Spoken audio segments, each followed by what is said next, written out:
What comes to mind when you hear the word pirate? Maybe it's the caricatures, patches, parrots, and matey spoken in a voice borrowed from Hollywood. Maybe it's treasure maps, dotted lines leading to a chest of gold buried beneath a palm tree. Or maybe it's the cinematic figure of Jack Sparrow, swaggering across a deck with rum in hand. But the truth, the real, unvarnished truth, was stranger, darker, and far more fascinating. Because piracy, in its golden age, was not merely about treasure, it was about survival, rebellion, and the desperate attempt of ordinary men and women to seize freedom in a world built on hierarchy, empire, and chains. So let me ask you this.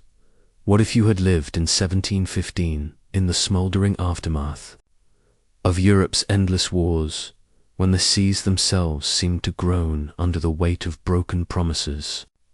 Imagine being one of thousands of sailors, skilled, hardened, but suddenly unemployed as peace treaties ended decades of sanctioned privateering.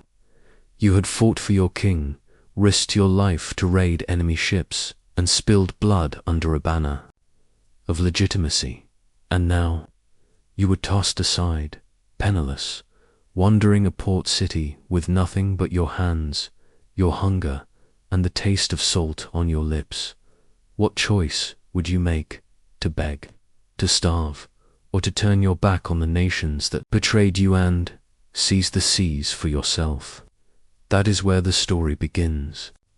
Not with parrots or wooden legs, but with thousands of desperate men and women who chose to rewrite the rules, who swore oaths not to kings or queens, but to each other, who carved out, in the tropics of the New World, a rough, fleeting experiment in freedom, a pirate republic, while London's elite gathered in drawing rooms lit by chandeliers, debating marriages and fortunes. Another world was rising across the Atlantic. In Britain, titles and land defined power. Old money held sway. But in Nassau, Jamaica, and the Carolinas, those rules cracked. On a pirate ship, a man could vote for his captain, share equally in the spoils, and rise by courage rather than birth. The contrast could not have been sharper.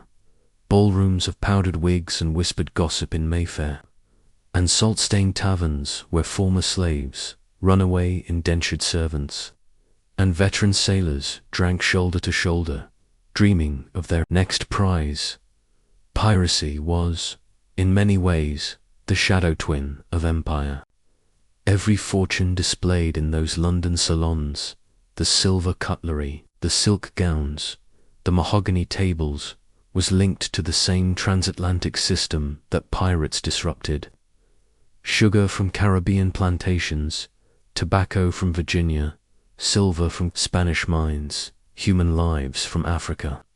Pirates didn't invent this brutal commerce, but they dared to interfere with it, to skim from it, to bend its logic for their own survival.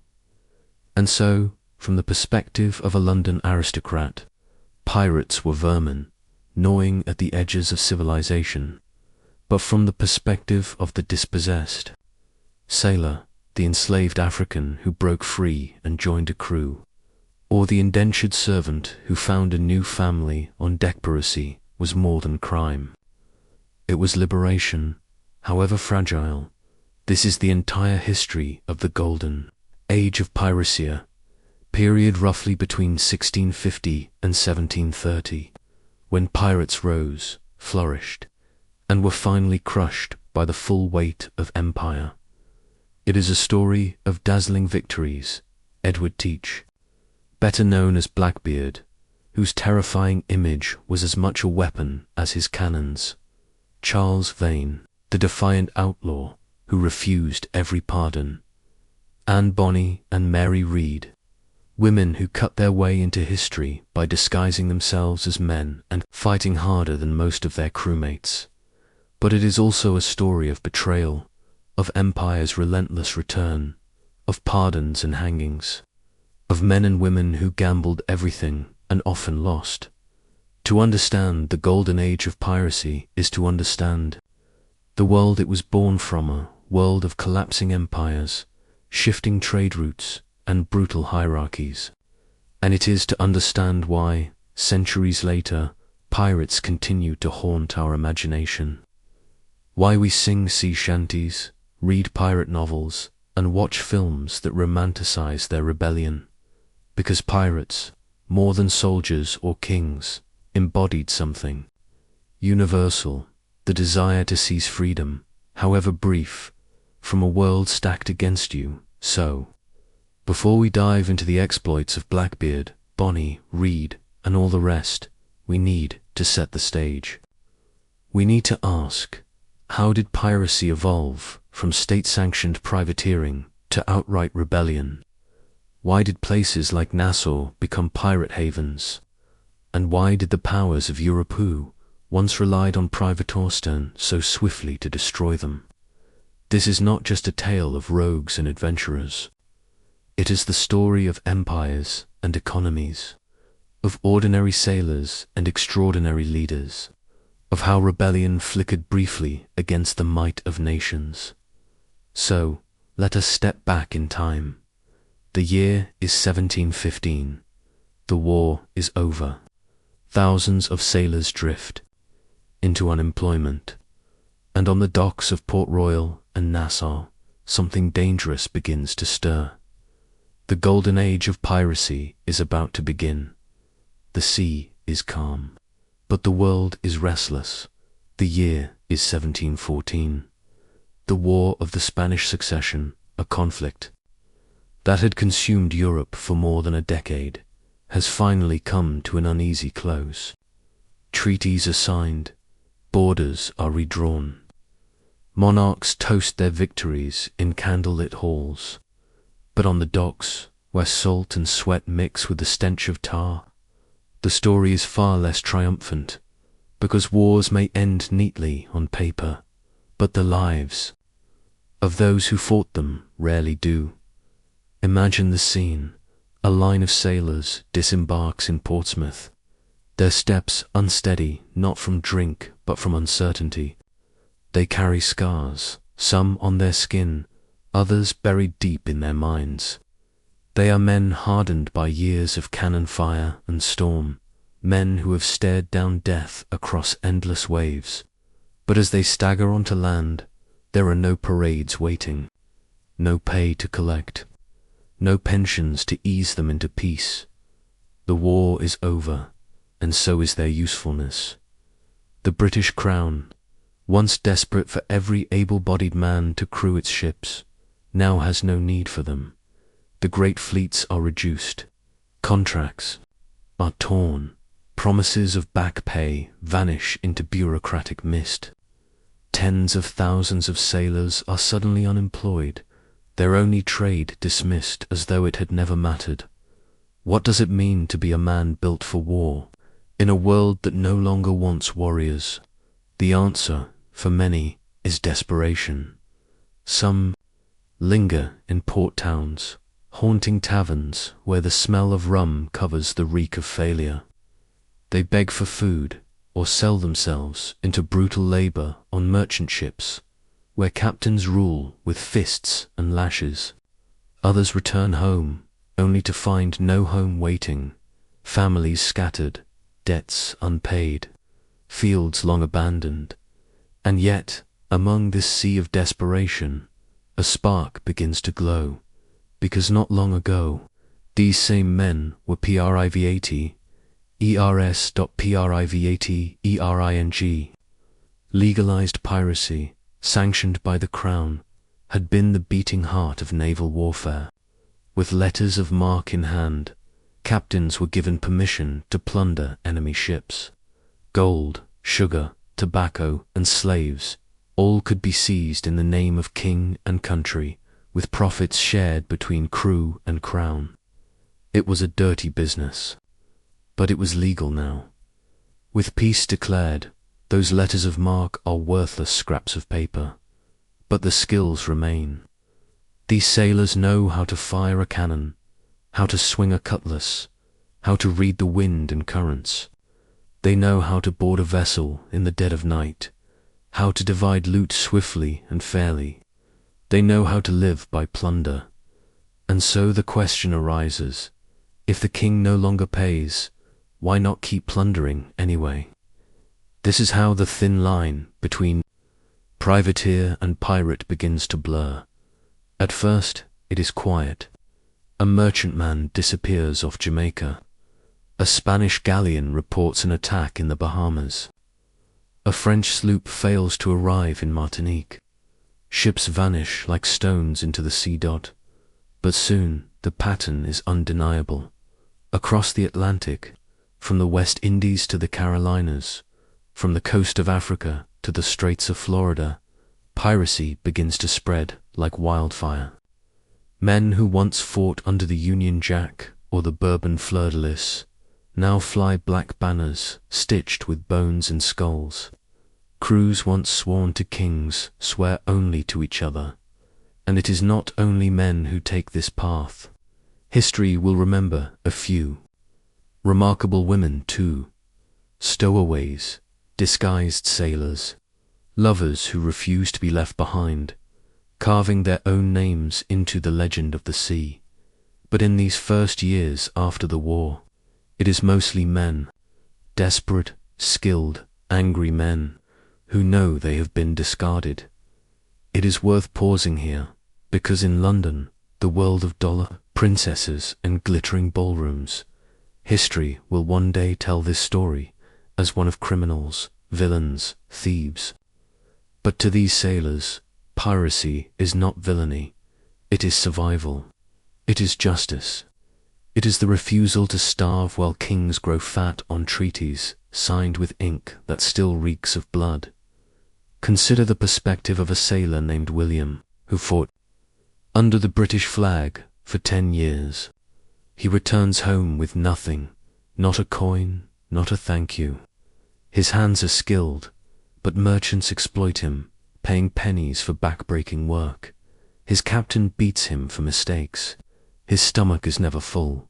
And then, one evening in a dockside tavern, he meets another man, a former privateer who whispers of opportunity.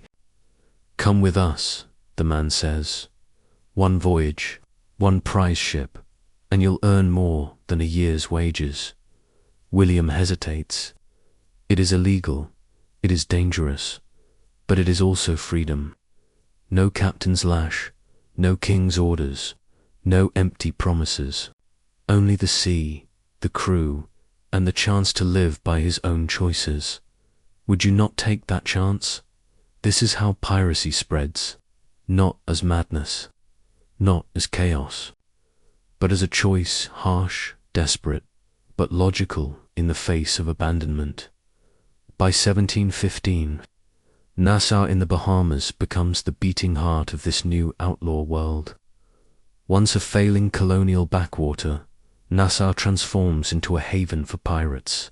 Ships of every size crowd the harbor, their flags a riot of symbols. Taverns spill over with rum and laughter. Deals are struck, spoils divided, alliances forged.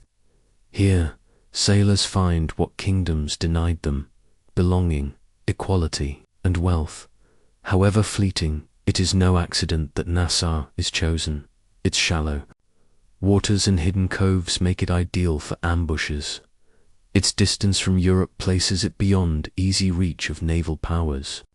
And most importantly, its governors are weak, corrupt, or simply overwhelmed.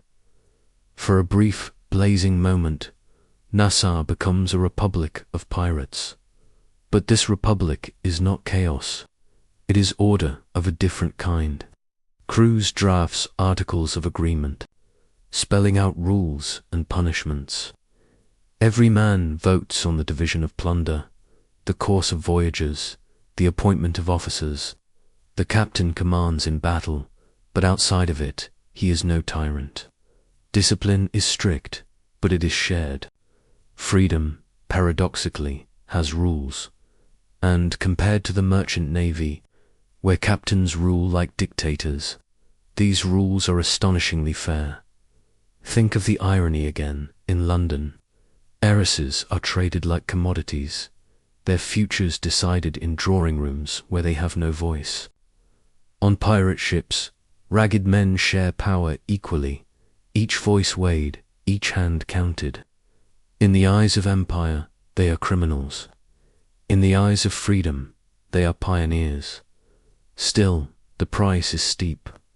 Pirate life is violent, uncertain, always on the edge of ruin.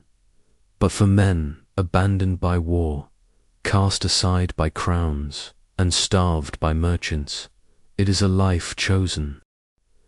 It is here, in this world after war, that the legends are born. Men like Benjamin Hornigold, who would mentor a young Edward, teach the man the world would come to know as Blackbeard. Men like Henry Jennings, who struck early blows against Spanish treasure fleets. Each man carries the same story, once a servant of empire, now its enemy, once a tool of kings, now a king in his own right, if only for a fleeting moment. And it all begins here, in the ashes of war, because war does not end when treaties are signed. It lingers in the lives of those left behind, in the hunger of their bellies, in the bitterness of their hearts. And when enough men are left with nothing to lose, they will always find a way to seize something back. For a few short years, they will seize the seas themselves. The sails unfurl, the cannons roar, the plunder is divided, and soon all paths lead to Nassau. It is here, on the northern coast of New Providence Island in the Bahamas, that a new kind of republic is born. Not a republic of marble halls and polished speeches, but of creaking docks, smoky taverns, and ships bristling with cannon fire. A republic carved from desperation and stitched together with rum, salt, and steel. Picture it. The year is 1715. Nassau is little more than a cluster of weather-beaten buildings, a harbour ringed by shallow waters, and a few crumbling fortifications that long ago surrendered to neglect. Officially, it is a colonial settlement. In reality, it is abandoned by empire, too poor and too remote to matter. And in that neglect, opportunity flourishes. Ships crowd the bay, not merchantmen or naval frigates, but sloops, brigs, and captured prizes flying flags painted with bones, hourglasses, and devils. Their crews swarm ashore, swaggering through narrow streets in a riot of colours, tattered coats, stolen uniforms, bandanas knotted against the sun. The air reeks of rum, tar, and gunpowder. Taverns overflow with shouting men, the clatter of dice, the rasp of fiddles. This is no ordinary port. This is the Pirate Republic. Here the laws of kings are meaningless. Here titles hold no power, and crowns carry no weight. What matters is loyalty, courage, and skill. A man may arrive penniless and leave a captain. A runaway slave may become a gunner. A woman, if bold enough, may find her place among the crew. Nassau is chaos. Yes, but it is also freedom. It is easy to imagine pirates as lawless rogues, each man out only for himself. But the truth is stranger, and in many ways, far more radical. On land, monarchs rule with divine right, aristocrats with hereditary privilege. On merchant ships, captains reign with near absolute authority, meting out lashes at whim. But on pirate ships, authority is chosen. Captains are elected by majority vote. So are quartermasters, the second in command, who serves as a check on the captain's power. The quartermaster distributes plunder, settles disputes, and ensures that no man is cheated. If a captain grows cruel, cowardly, or greedy, the crew may depose him with a vote and elect another in his place. The plunder is divided by articles agreed upon before each voyage. Typically, every man receives an equal share, with only slight increases for officers or specialists. Injured sailors are compensated.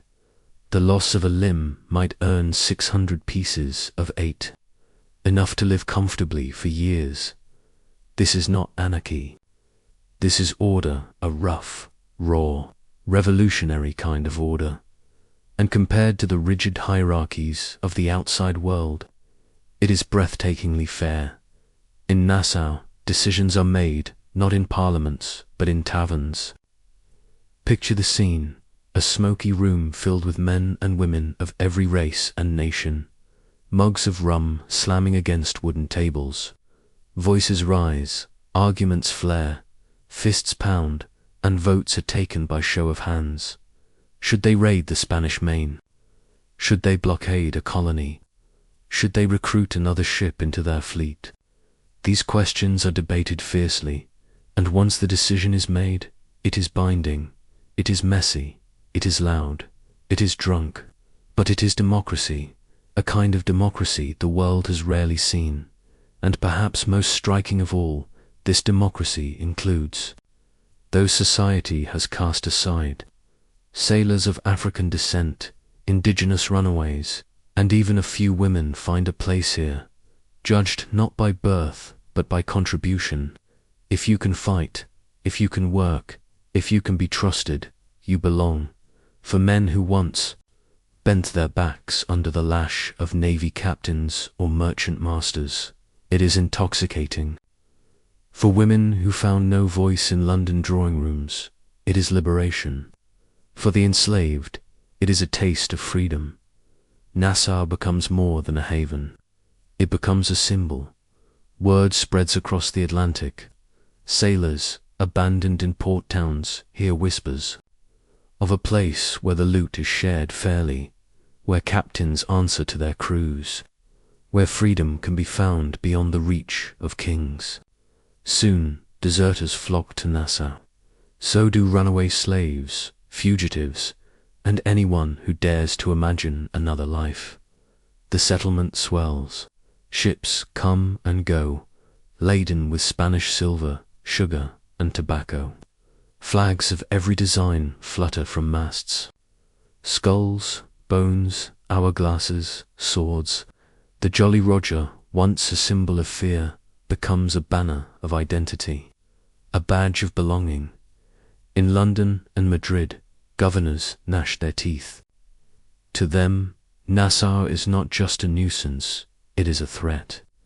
It is a living reminder that men can govern themselves, that hierarchy is not inevitable, that power can be seized and shared without permission, and that, perhaps, is more dangerous than any cannon. But Nassau is not paradise. Its very freedom contains the seeds of its destruction.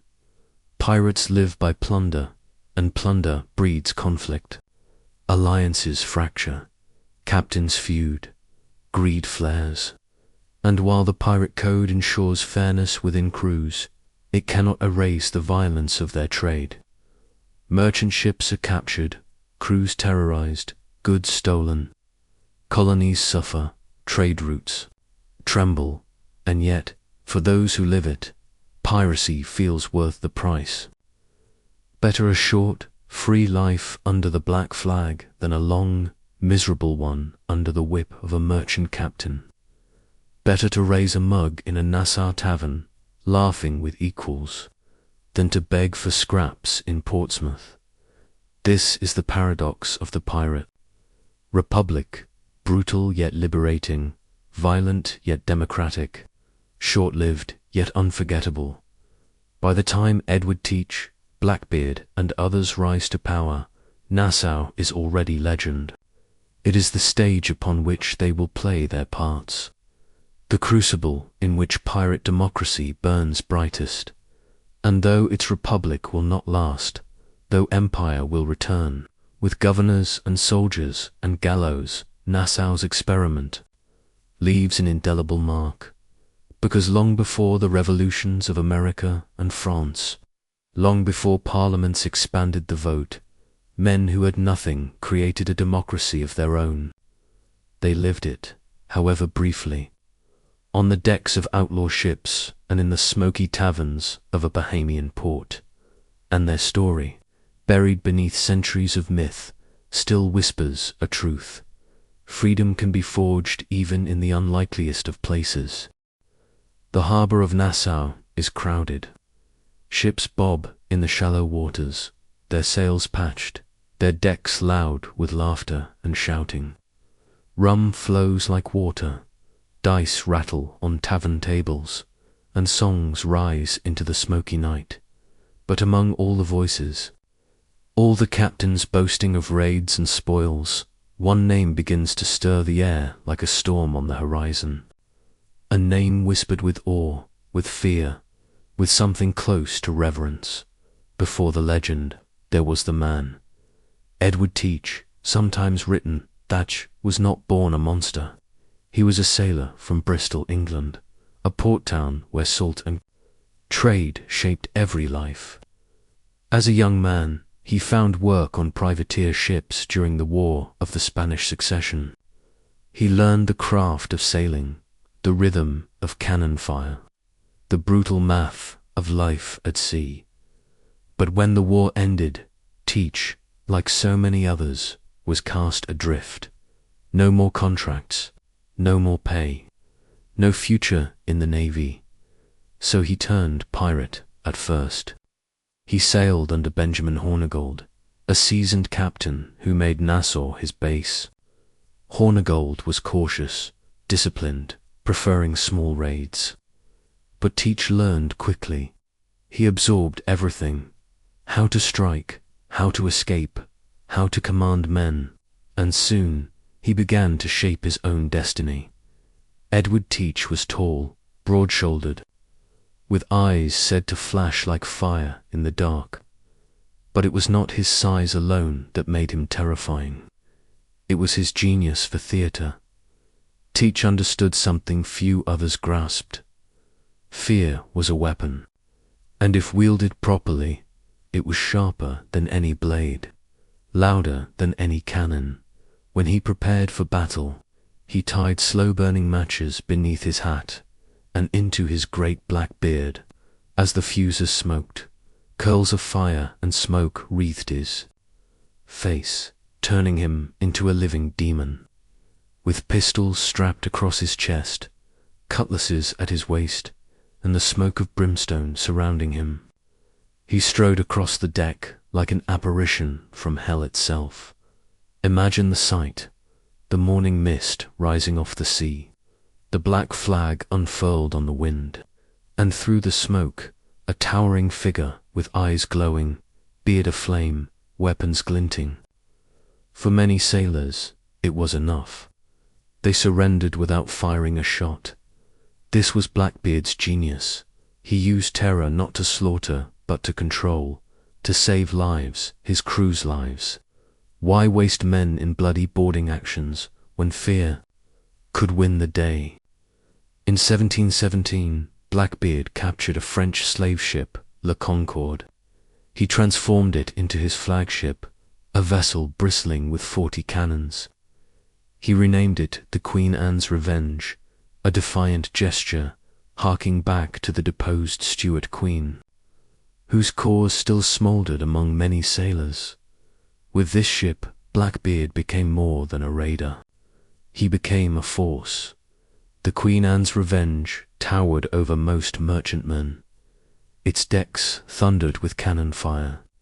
Its speed and firepower made it nearly untouchable. And with it, Blackbeard commanded a fleet that struck terror across the Caribbean and American coasts. He'd blockaded ports. He seized treasure ships. He raided settlements. Each act added to his legend, and his legend, in turn, made each act easier. His reputation preceded him, spreading faster than sails could carry, and yet beneath the smoke and fury, there was a man who was far from the monster of popular imagination. Blackbeard, according to many accounts, was not a wanton killer. He rarely harmed captives unnecessarily. He treated his crew with fairness. He, even, in some cases, released captured ships if plunder was meager. His ferocity was a mask, a tool to frighten enemies into surrender. This duality made him all the more dangerous. A man who kills for sport is predictable. But a man who understands fear as theatre, who wears terror like a costume, is something else entirely. Blackbeard blurred the line between reality and performance, and the world believed the performance. Word of Blackbeard spread across the seas. Merchants spoke of him in hushed tones, embellishing stories until he became more ghost than man. In taverns, sailors claimed he was bulletproof, that he could not be killed. Some swore he was the devil himself, walking the earth. Each story grew. Welder and Blackbeard let them. The more terrifying the tales, the fewer fights he had to endure. Fear did his work for him, and in Nassau, where pirate crews gathered, his reputation made him a leader among equals. Men flocked to his banner, drawn by both his cunning and his charisma. But Blackbeard was more than just a pirate. He was, in his own way, a political force. When he blockaded Charleston, South Carolina, he did not simply rob ships. He held an entire colony hostage. He demanded medicine, not gold, and got it. For days, the city trembled, trade halted, and colonial authorities bent to his will. It was a display not of greed, but of power. A pirate challenging a colony backed by the might of empire and winning. For governors in London, this was intolerable. Blackbeard was not just a criminal. He was a symbol of rebellion, a living reminder that crowns and laws could be defied. Yet, even as his fame grew, Blackbeard remained elusive. He rarely left records. He left behind no memoirs, no letters, no boasts carved into wood. His life is pieced together through fragments, whispers, and second-hand accounts. Perhaps that, too, was deliberate. For a man who thrived on myth, silence was its own kind of power. The less known, the more imagined. And imagination is the fertile ground where legends grow, but legends cannot shield forever. Blackbeard's rise coincided with the tightening grip of empire. Governors like Woods, Rogers in the Bahamas began cracking down, offering pardons to pirates who surrendered and death to those who resisted. Some took the pardon, others fought. Blackbeard walked the line, accepting temporary peace when it suited him, then returning to the sea when the hunger for freedom burned too brightly. His story would end violently, with blood and bullets, with his severed head displayed as a trophy, but that is later.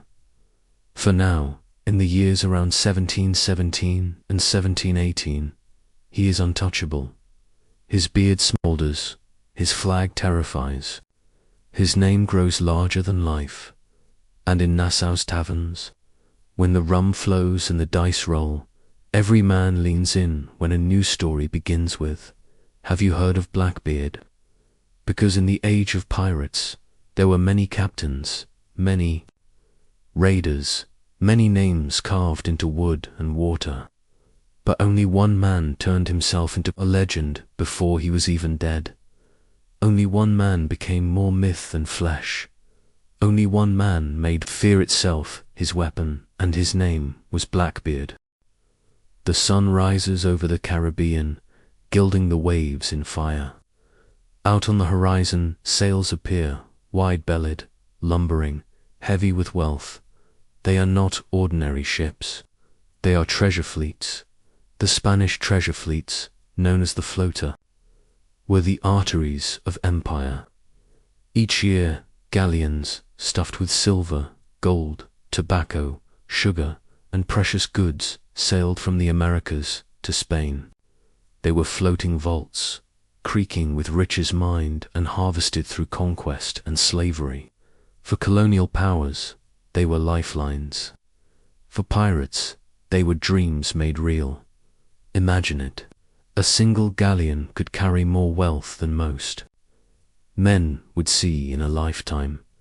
Chests of silver coins, bars of gold, bolts of silk, bales of tobacco, crates of sugar, and sometimes, the most chilling cargo of all, enslaved Africans, chained in the holds, their lives reduced to numbers on a ledger.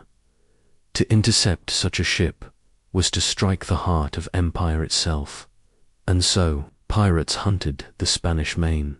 They lingered in hidden coves, waited near trade routes, and struck with ferocity when the winds and tides favored them. Success meant unimaginable plunder. Failure often meant death, but for men who had nothing, the gamble was irresistible. In July of 1715, fate delivered a gift. A hurricane struck off the coast of Florida, wrecking 11 of 12 ships in the annual Spanish treasure fleet. Gold and silver spilled across the reefs, washing ashore by the ton. Spanish salvagers rushed to recover it. But word traveled fast, and soon pirates descended like vultures. Crews under men like Henry Jennings attacked the salvagers, seizing the treasure for themselves. This event electrified the pirate world. Suddenly, piracy was not just survival. It was wealth on a scale unimaginable. Jennings and others returned to Nassau with holds heavy with Spanish treasure. Rumors spread like fire, attracting even more sailors to the Black Flag. And in the midst of this fever for gold, Edward Teach Blackbeard was rising in November of 1717. Off the coast of Martinique, Blackbeard made his boldest move yet. The French slave ship La Concorde was returning from Africa, its hold packed with hundreds of enslaved people. It was large, heavily armed, and slow with cargo. For most, it would be too dangerous to attack. But Blackbeard saw opportunity. With his crew, he bore down on the ship. Cannon fire thundered across the waves. Smoke blackened the sky. Outgunned and outmatched, the French crew surrendered. Blackbeard took the ship, and in that moment, his destiny changed. He refitted La Concorde, mounting 40 guns and transforming it into a floating fortress. He renamed it the Queen Anne's Revenge, a name heavy with symbolism. Queen Anne, the last Stuart monarch, had been beloved by many sailors and privateers. To name his flagship for her was a defiant gesture, a nod to loyalty betrayed by empire, and perhaps even a political statement of rebellion. With this ship, Blackbeard's power was multiplied. No longer a raider of small sloops, he commanded a warship capable of taking on navies. His fleet swelled, his reputation soared. The Queen Anne's Revenge was more than a ship. It was a kingdom on the waves. On its deck, Blackbeard's legend grew with every cannon blast. Other captains fell in behind him, swelling his command to hundreds of men across multiple ships. His fleet became a mobile republic, operating with frightening efficiency. Each raid added to their coffers. Spanish ships surrendered. English merchantmen were stripped. French vessels fled at the sight of his flag. Wherever the Queen Anne's Revenge appeared, terror spread faster than shot across the water, and with each victory, Blackbeard's crew grew richer and more loyal.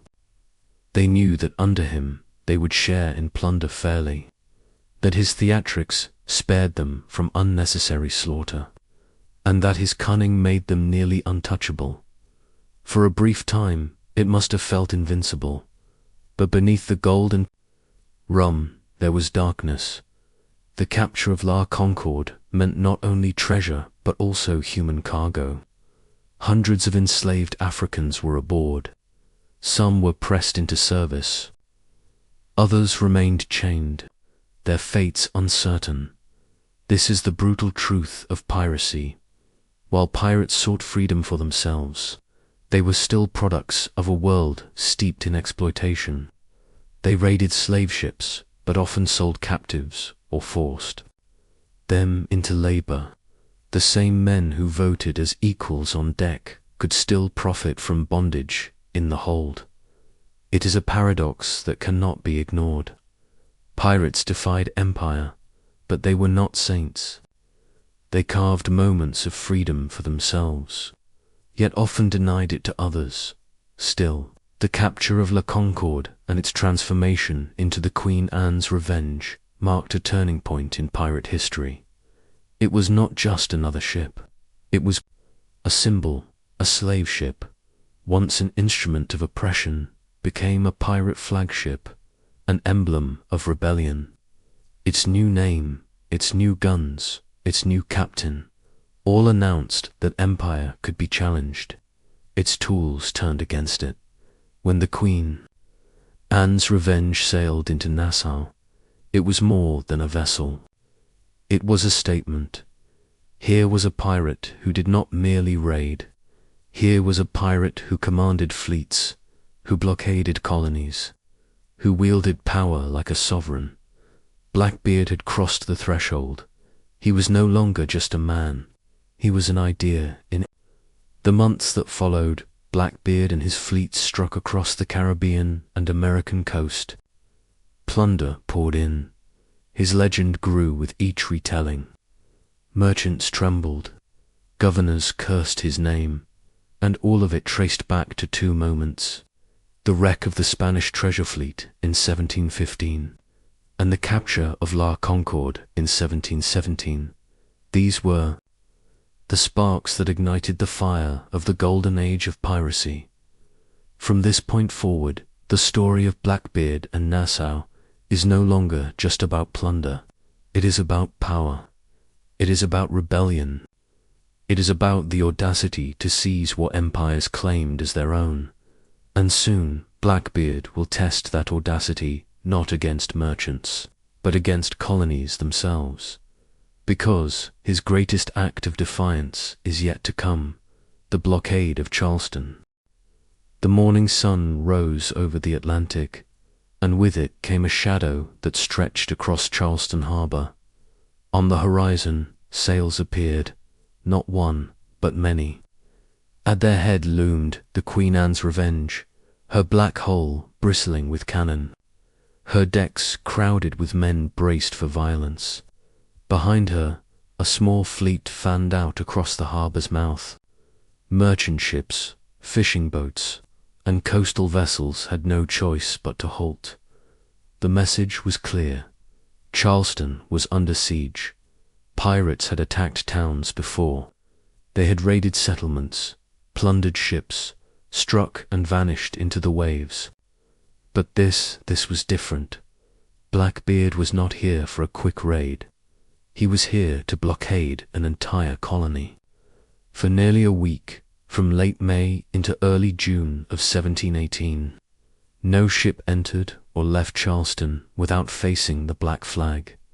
Trade halted, panic spread, the city's lifeline was strangled, its people trapped. This was audacity on a scale unseen before. Imagine being a merchant family in Charleston. Your goods, your livelihood, your future, all bottled up behind the line of pirate ships. The harbor is a prison. The ocean no longer yours. On shore, whispers of fear ripple through the streets. What do they want? Will they burn the city? Will they kill us all? And at the center of it all, pacing the deck of the Queen Anne's Revenge, smoke curling from his beard, stood Blackbeard.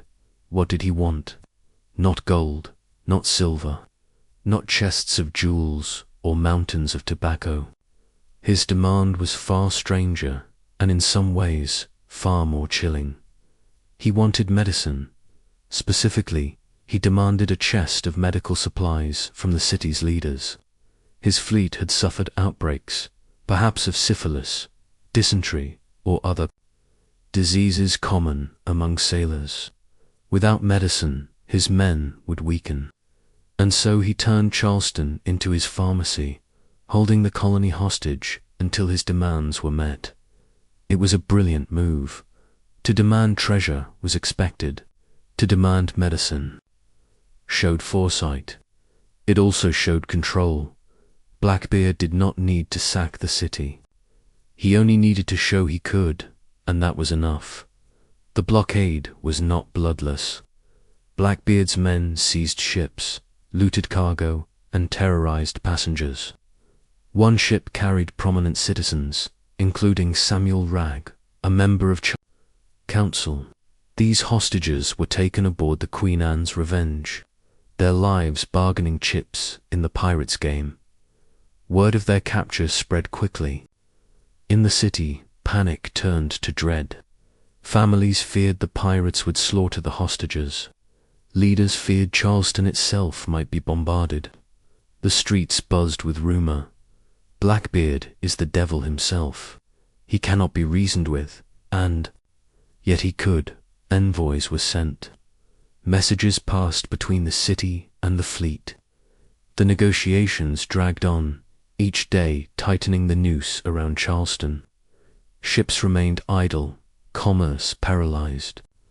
The people of the colony watched in humiliation as pirates, outlaws, rebels, criminals held their fate in their hands.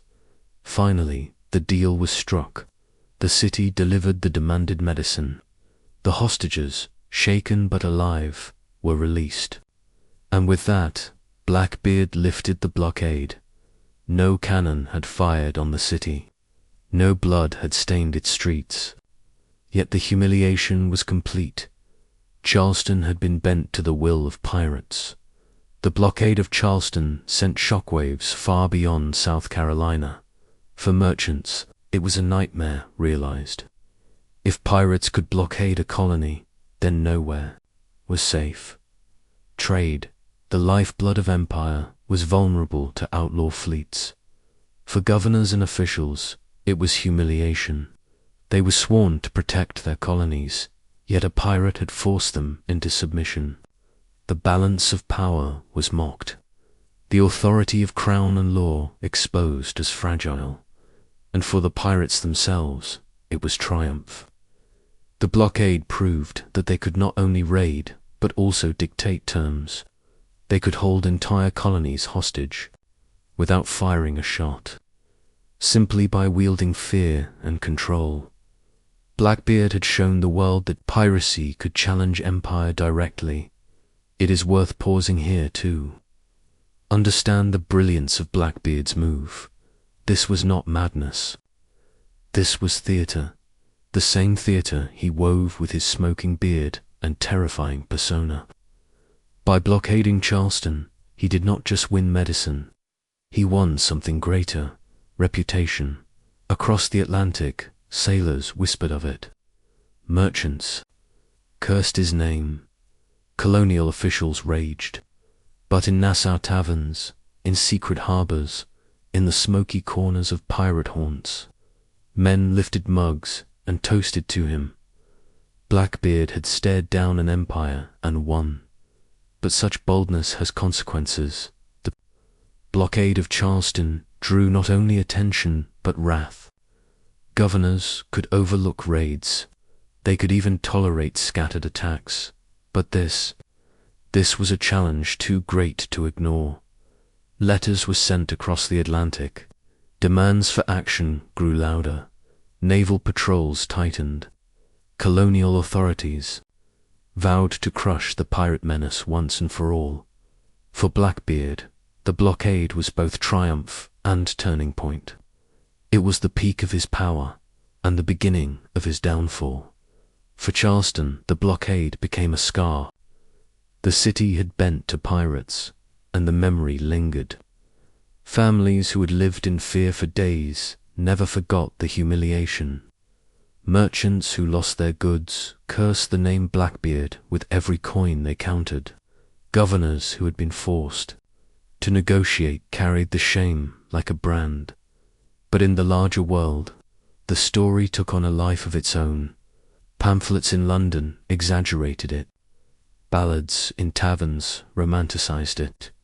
The image of Blackbeard, the smoking beard, the blazing eyes, the ship looming at harbor's mouth became legend, and as with all legends, it grew.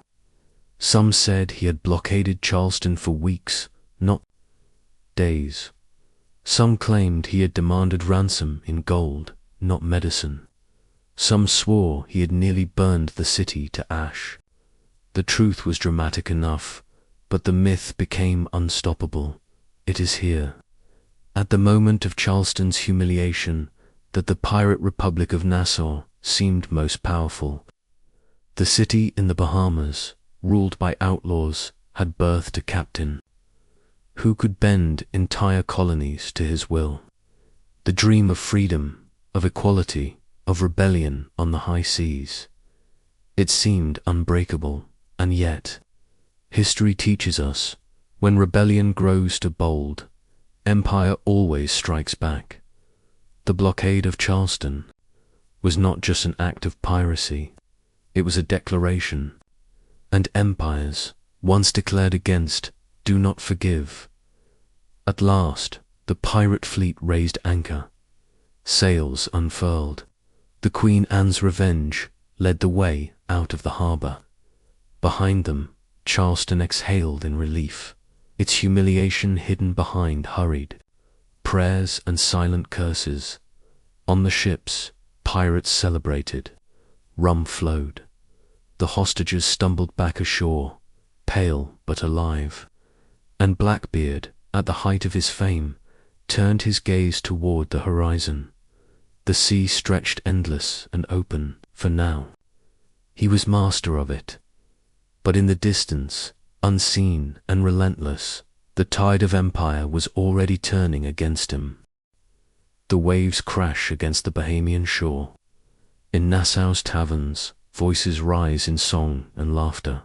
But tonight, the stories told are not of Blackbeard or Hornigold.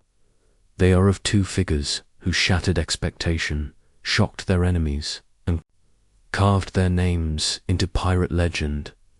Their names were Anne Bonny and Mary Read.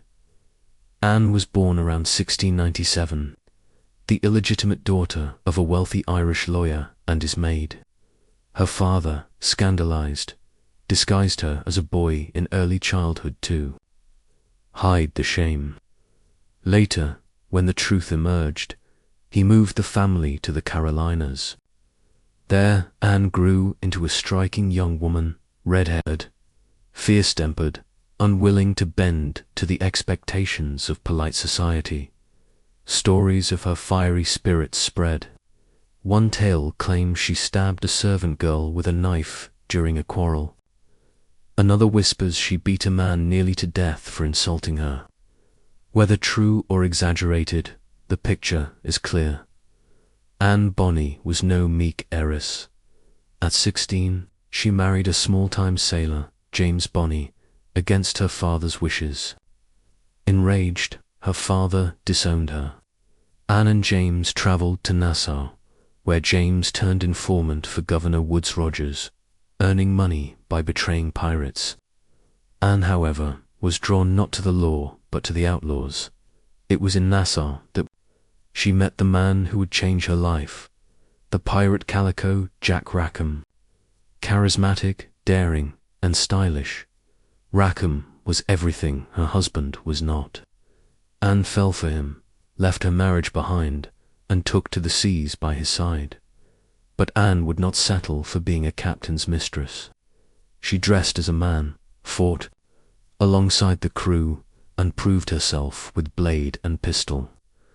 Those who sailed with her swore she was as fierce as any man on board, fiercer. Even Mary Read's story began differently, but with the same defiance. Born in England around 1685, Mary was also the illegitimate child of a woman desperate to survive. To secure financial support from a grandmother, Mary's mother disguised her as a boy. pretending she was her deceased legitimate son. Raised as Mark, Mary found freedom in disguise. She worked as a footboy, then as a soldier, fighting in both cavalry and infantry during the War of the Spanish Succession. She reportedly rode with skill, fought with courage, and lived as a man among men. When the war ended, she drifted to the Netherlands, where she fell in love with a fellow soldier. Revealing her secret, she married him, and together they opened an inn. But tragedy struck. Her husband died, and Mary, once again alone, returned to the sea. She signed onto a ship, bound for the West Indies, still in male disguise. When that ship was captured by pirates, Mary joined them willingly. Her life as an outlaw had begun. Anne Bonny and Mary Read's paths converged under Calico Jack Rackham. Both disguised as men, they fought, drank, and swore like their comrades. But soon, their true identities became known. Far from being rejected, they were embraced, admired for their ferocity, and daring together, they became infamous. In battle, they fought on the front lines, cutlasses, flashing pistols, firing. Witnesses swore they fought harder than most of the men, driven not only by survival, but by the need to prove themselves in a world that doubted them. Anne, bold and outspoken, often taunted captured sailors, mocking them for surrendering to women. Mary, quieter but no less deadly, fought with cold determination. Side by side, they embodied a defiance that shook the rigid gender order of their age. Imagine being a sailor who, after surrendering to pirates, learns that two of the fiercest fighters who boarded your ship were women. In a society where women were expected to be silent, submissive, and confined to the domestic sphere. This revelation was not only shocking, it was humiliating. Anne and Mary turned that humiliation into power. They knew their presence unsettled enemies, and they used it. They became symbols of rebellion, not just against empire, but against gender itself. Their legends spread across the Caribbean. Tavern whispers told of the red-haired fury and the soldier in disguise. Women who defied both law and nature to carve their place among the fiercest of men. But legends rarely last. In October 1720, Rackham's ship was surprised by a pirate hunting vessel commanded by Jonathan Barnett, acting under the authority of Governor Rogers. Many of Rackham's crew were drunk, caught off guard. They fled below deck, unwilling or unable to fight. But Anne Bonny and Mary Read did not run. They fought with ferocity, pistols blazing, cutlasses flashing. Witnesses swore they cursed their cowering shipmates, shouting that if the men had the courage of women, they would not be captured. It was a hopeless fight. Outnumbered and outgunned, they were overwhelmed. Rackham, Anne, Mary, and the crew were taken prisoner and dragged to Jamaica for trial.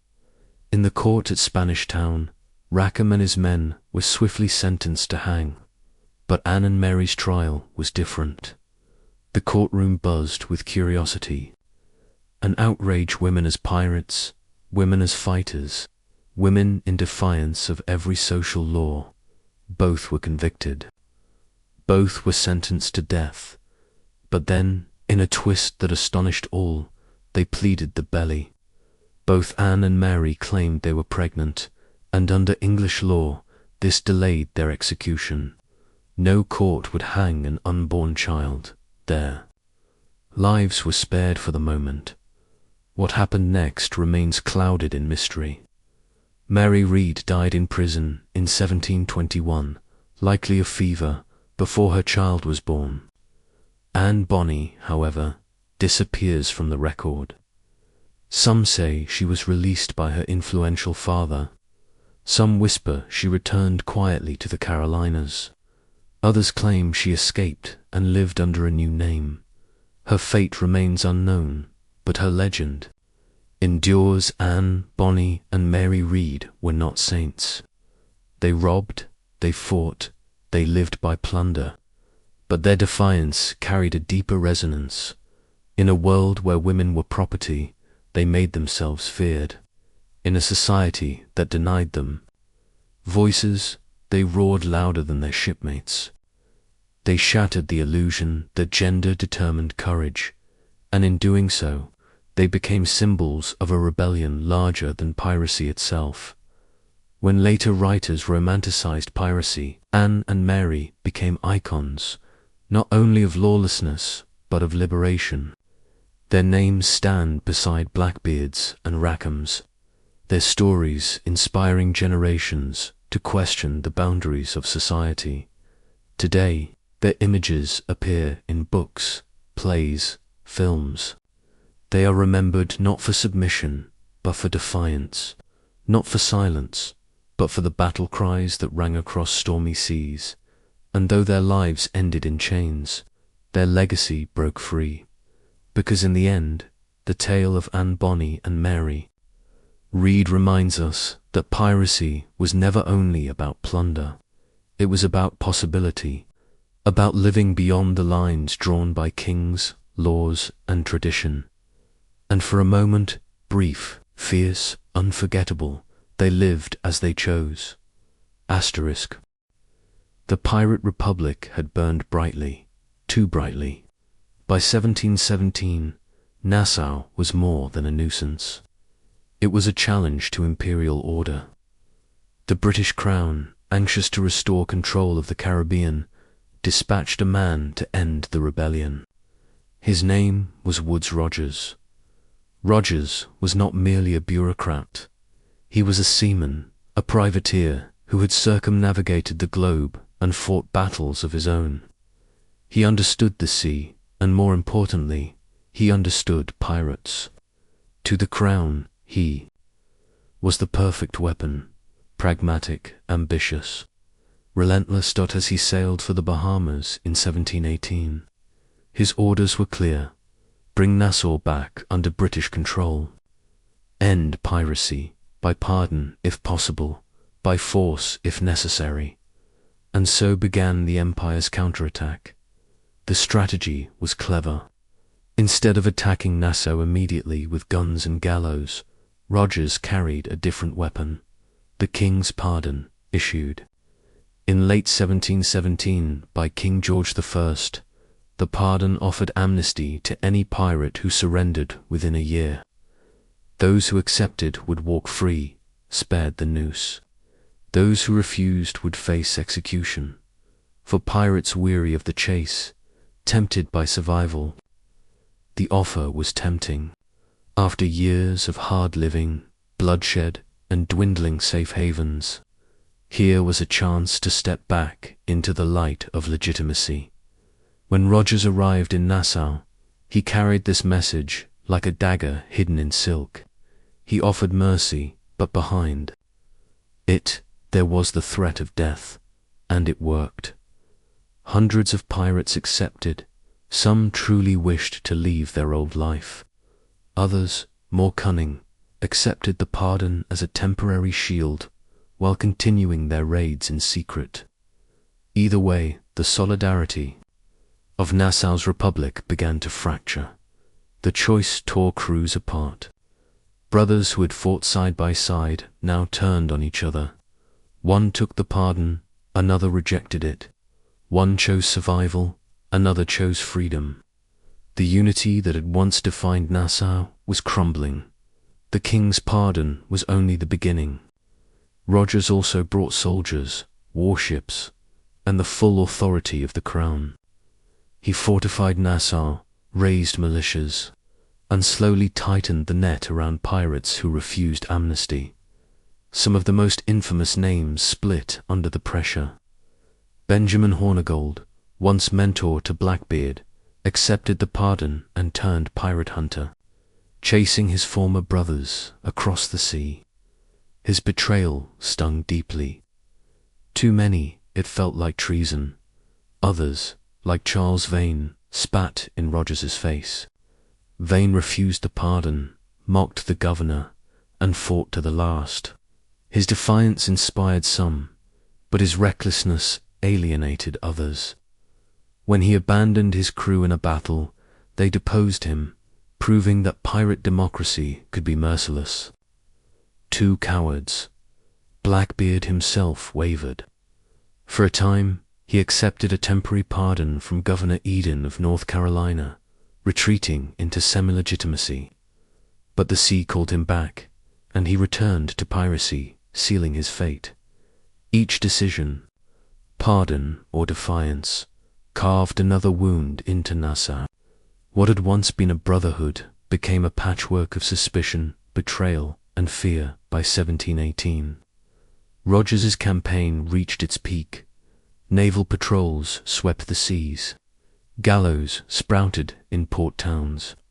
Pirates who once swaggered through Nassau's taverns now swung lifeless from ropes, their bodies left to rot as warnings. Rogers himself nearly died in the process. Beset by illness, drowning in debt, constantly short of supplies, he struggled to maintain his hold. Yet he pressed on, driven by a vision of Nassau restored to imperial order. Slowly, painfully, it worked. The pirate fleets grew smaller.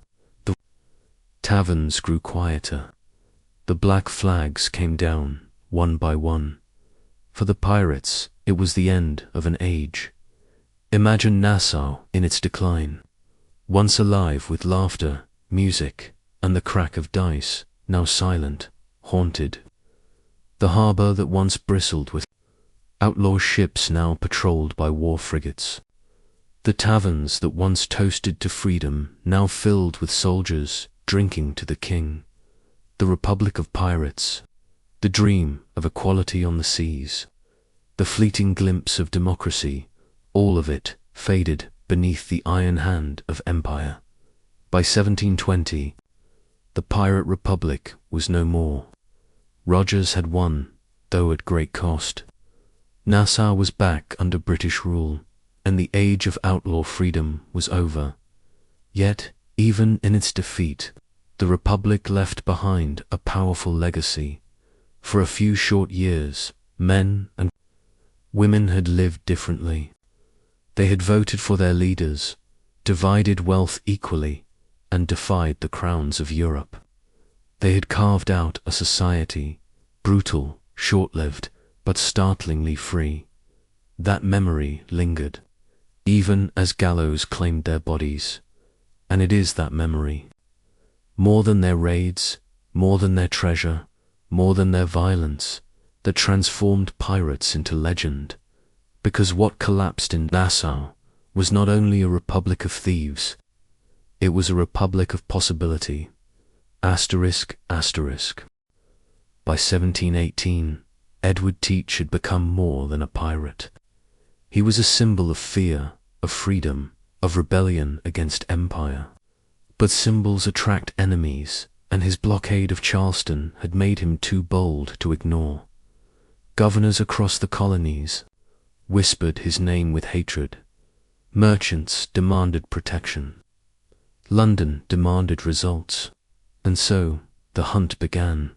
Governor Alexander Spotswood of Virginia, a man both ambitious and ruthless, took it upon himself to bring Blackbeard down. He had no jurisdiction in North Carolina, where Blackbeard was living under a questionable pardon from Governor Eden. But legality mattered little to Spotswood. Blackbeard was a threat, and Spotswood intended to end him. He chose a man for the task, Lieutenant Robert Maynard of the Royal Navy. Maynard was no great commander. He had little fame, few resources. But what he did have was tenacity, and the willingness to risk everything to claim the prize of Blackbeard's head. Armed Maynard with 2 sloops, the Ranger and the Jane, stripped-down vessels perfect for maneuvering in shallow waters. He gave him men, muskets, and orders. Hunt the devil down. The noose was tightening. Blackbeard's world was shrinking. Nassau was lost. Allies were few. His legend was vast, but his safety was fragile, and so the stage was set. Blackbeard had taken refuge in a Cracoke Inlet, off the coast of North Carolina. It was a secluded place, shallow, winding channels where large warships could not follow. For weeks he anchored there, his ship, the Adventure, lying at ease. Witnesses say the inlet was a place of strange contrast. By day, the marshes hummed with insects, the tides shifting with lazy inevitability. By night, the sound of laughter, music, and gunfire drifted across the water. Blackbeard and his crew drank heavily, feasting on stolen goods, entertaining visitors, perhaps believing or hoping that their time of reckoning had not yet come. But in truth, he must have known. He had lived too long on the edge of death not to sense it creeping closer. His crew was thinner now, his allies fewer. The world was turning against him.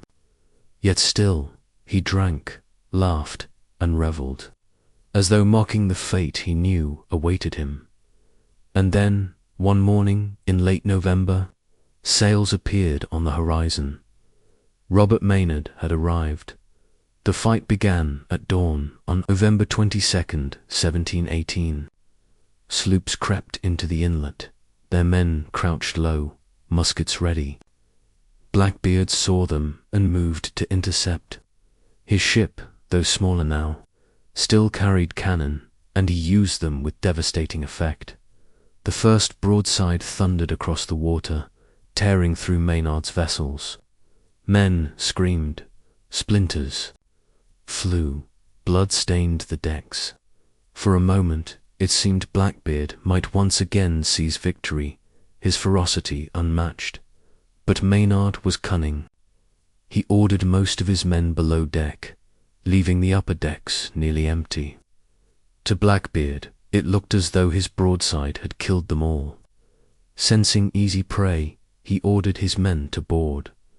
The pirates swarmed across the gap, cutlasses raised, pistols firing. Smoke filled the air, screams echoing across the water. And then Maynard gave the order. His men surged up from below deck, fresh armed, ready. The trap was sprung. What followed was chaos. Steel clashed, pistols flared, men grappled, stabbed, fell into the sea. The decks ran slick with blood.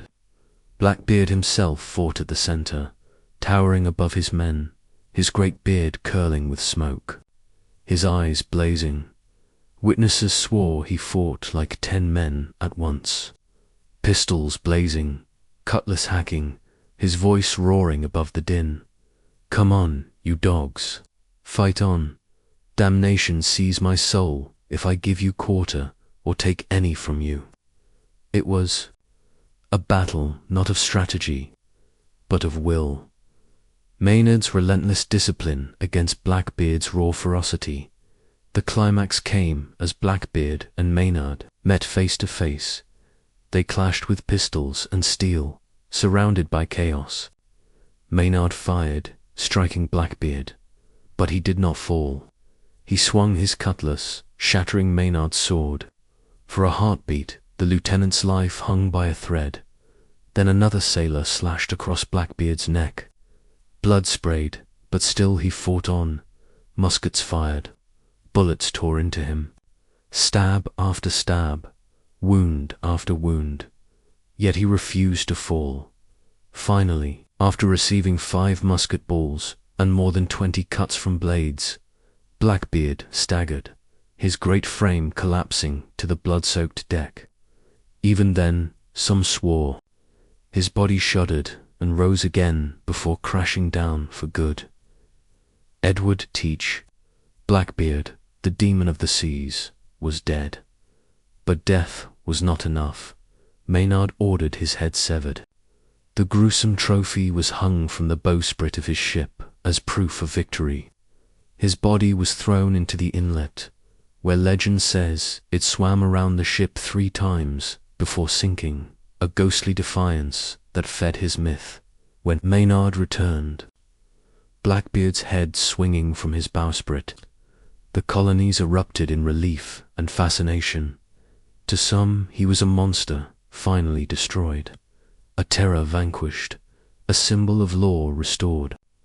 To others, he was a hero, a man who had lived free, defied kings, and met death unbroken. Pamphlets exaggerated his ferocity. Ballads immortalized his last words.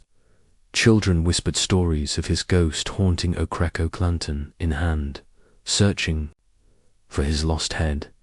His legend only grew in death. Blackbeard became more than a pirate. He became the embodiment of rebellion, the outlaw who fought until his last breath, who turned fear into a weapon, who refused to kneel. And though Nassau had fallen, though the gallows claimed many, his shadow lingered, because every empire needs its outlaws, and every age of order is haunted by the memory of those who dared to live free. Blackbeard's death in 1718 did not end piracy overnight, but it marked a turning point.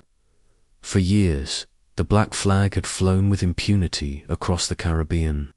Colonies trembled, merchants cursed their names, empires squabbled and struggled to suppress them. But with Blackbeard's head swinging from Maynard's bowsprit, the myth of invincibility was shattered. Governors smelled blood. The British Crown, embarrassed by Charleston's humiliation and determined to restore order, poured new energy into anti-pirate campaigns. Royal Navy ships patrolled more aggressively. Colonial governors coordinated more closely. The message was clear. The days of tolerance were over. Pirates once laughed at the gallows. Now they began to fear it. The King's Pardon of 1717 had offered mercy to those who surrendered. Many pirates had initially accepted it, only to return to raiding when temptation struck. But after Blackbeard's fall, governors began enforcing the other half of the bargain. Execution. In Jamaica, Port Royal's gallows creaked with the weight of pirate corpses. Men who once swaggered through taverns now dangled lifeless, their bodies tarred and hung in cages as warnings to others. The message was brutal but effective. Piracy no longer ended with rum and treasure. It ended with rope and rot. One by one, names once feared were erased. Charles, vain, reckless to the last, was captured in 1721 and hanged. Calico Jack Rackham followed that same year, betrayed by his own failures and remembered more for his association with Anne Bonny and Mary Read than for his own deeds. Dozens of lesser captains met the same fate, their stories swallowed by the sea. Each hanging was more than a death. It was a ritual of empire reclaiming power, a spectacle designed to crush the dream of freedom Nassau had embodied. But executions alone could not end piracy. Pirates needed havens, hidden coves, sympathetic ports, governors willing to look the other way. Without them, they could not survive. Nassau, once the beating heart of the Republic, was now in Governor Woodes Rogers's grip. Forts were rebuilt, garrisons strengthened.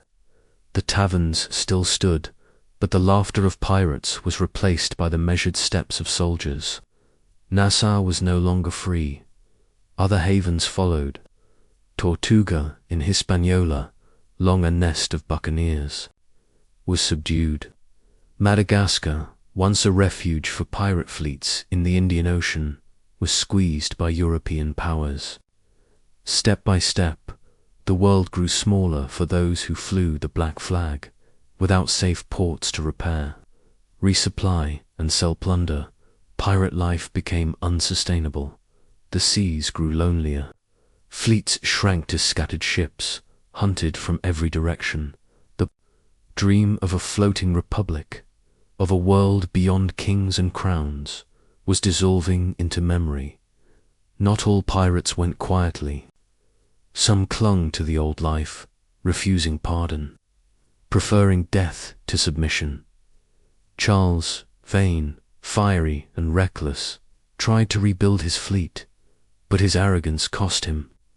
In 1719, abandoned by his crew, he was captured, tried, and hanged in Jamaica. Even at the end, he showed no remorse, declaring that he died as he lived, free. Jack Rackham, more flamboyant than formidable, met his fate in 1720. His capture was humiliating, his crew drunk, his defences pitiful. Anne Bonny, furious at his cowardice, reportedly spat at him in prison, saying, "If you had fought like a man, you need not have been hanged like a dog." His death marked not only the fall of a captain, but the symbolic end of the Nassau dream. Others tried to vanish. Some took the pardon and melted into colonial life, living as fishermen, farmers, or merchants. Some fled deeper into the Americas, disguising their past. A few even became pirate hunters themselves, turning their knowledge of the seas against their former brothers. But the tide was relentless. Even the cleverest, even the fiercest, even the luckiest could not escape forever. By the early 1720s, the golden age of piracy was effectively over. There would still be pirates. Of course, there always would be. The seas are too wide, the temptation too great. But the unique Republic of Nassau, the era of great fleets under the black flag, was finished. Empire had won. Yet the dream did not die entirely.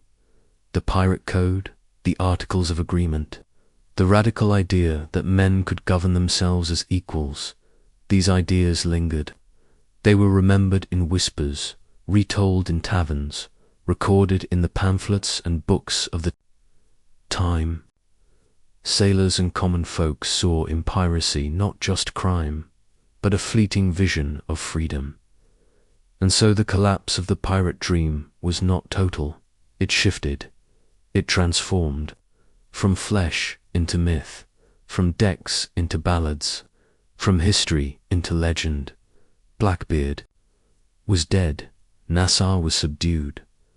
The gallows stood tall. But in the minds of those who longed for freedom, the pirates still sailed. The collapse of piracy was inevitable.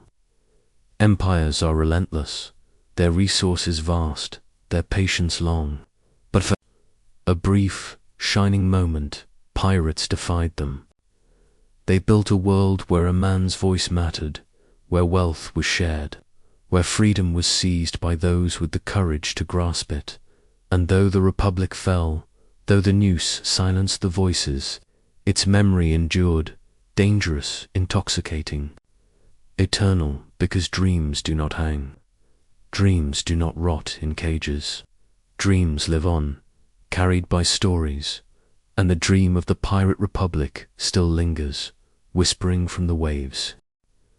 By the late 1720s, the guns had fallen silent. The seas that once roared with cannon fire, splintered masts, and battle cries of men like Blackbeard, Charles Vane, Calico Jack, Anne Bonny, and Mary Read grew quieter. British warships patrolled relentlessly. France and Spain guarded their routes with renewed vigilance. Trade flowed again, and Nassau, once the vibrant republic of pirates, had been reduced to a colonial outpost under the watchful eyes of imperial governors.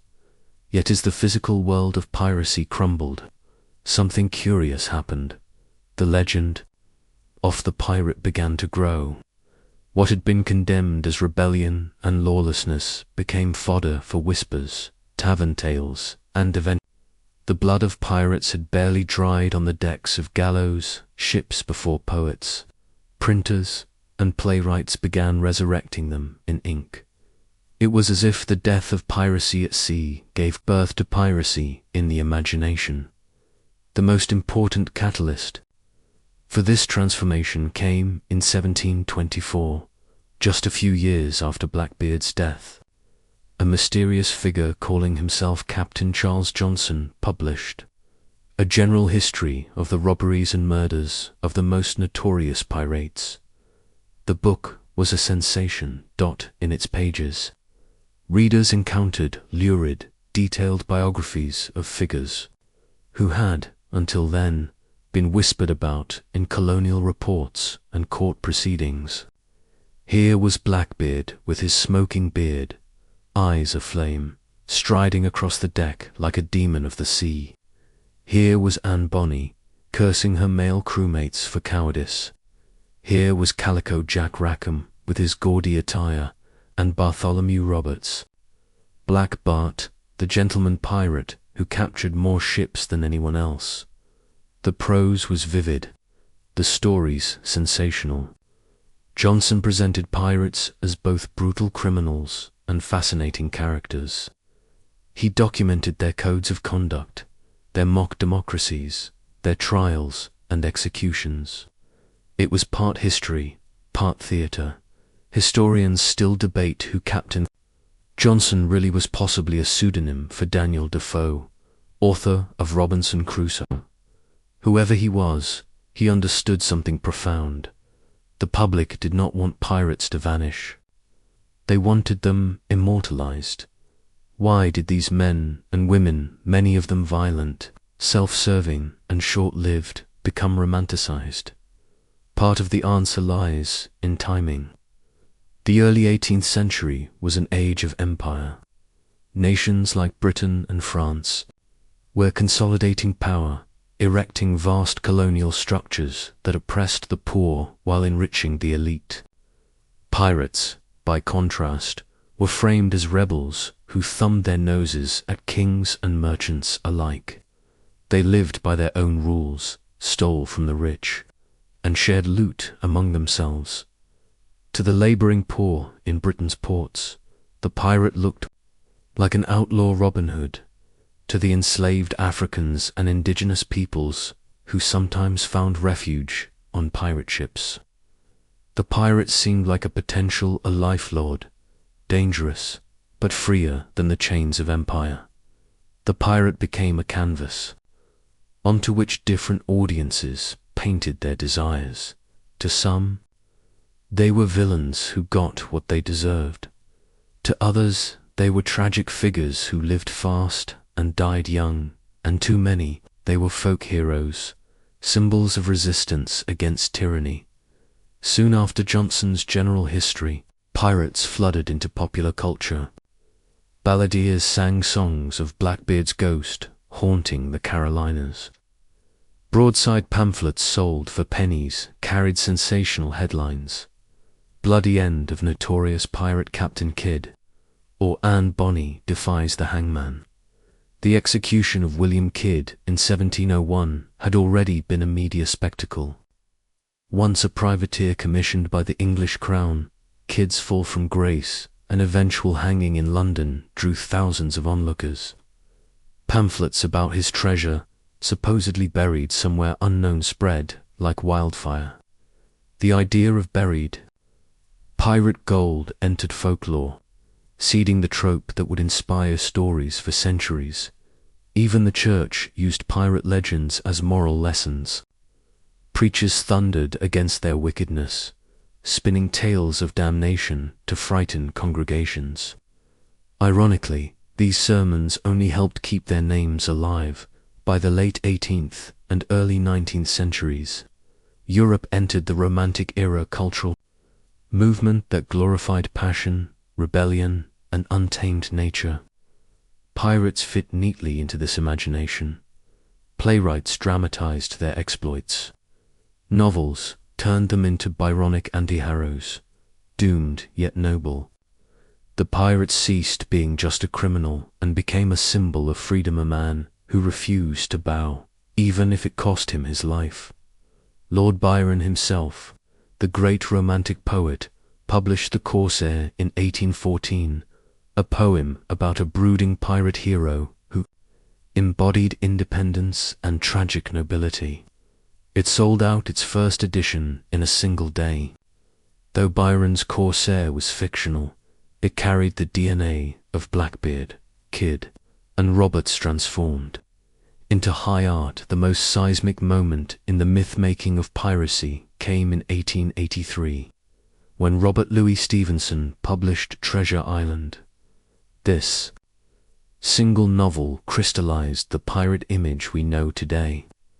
The one-legged buccaneer with a parrot on his shoulder. Treasure maps, marked with an X. Chests of gold buried beneath palm trees. The rolling cadence of yo-ho-ho and a bottle of rum. Stevenson's Long John Silver was cunning, charismatic, and morally ambiguous villain and father figure rolled into one. Children and adults alike devoured the story. From that moment on, the pirate was no longer confined to history books or ballads. He had been mythologized into a permanent archetype, alongside cowboys, knights, and samurai. The 20th century carried pirates into new media. Silent films like The Seahawk 1924 and Swashbucklers starring Errol Flynn in the 1930s gave audiences dashing swordsmen in flowing shirts, fighting tyranny with flashing blades. Disney's Peter Pan introduced Captain Hook to generations of children, vain, menacing, yet oddly comical. In 1967, Disneyland's Pirates of the Caribbean ride further cemented the image. Skeleton crews, rum-soaked villagers, and drunken marauders singing sea shanties.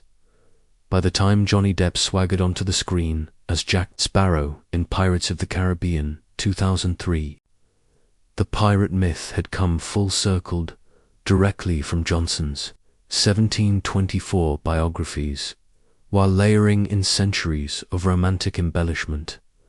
But what was lost in this transformation? The reality of piracy was far grimmer. Life at sea meant disease, malnutrition, wounds that festered, and survival measured in months or years. Pirate democracy was real, but it was fragile and often brutal. Mutinies, betrayals, and executions were common. Blackbeard was less a supernatural demon than a shrewd tactician who understood theatre. Anne Bonny and Mary Read were not feminist icons in the modern sense, but women fighting for survival in a world that gave them few options.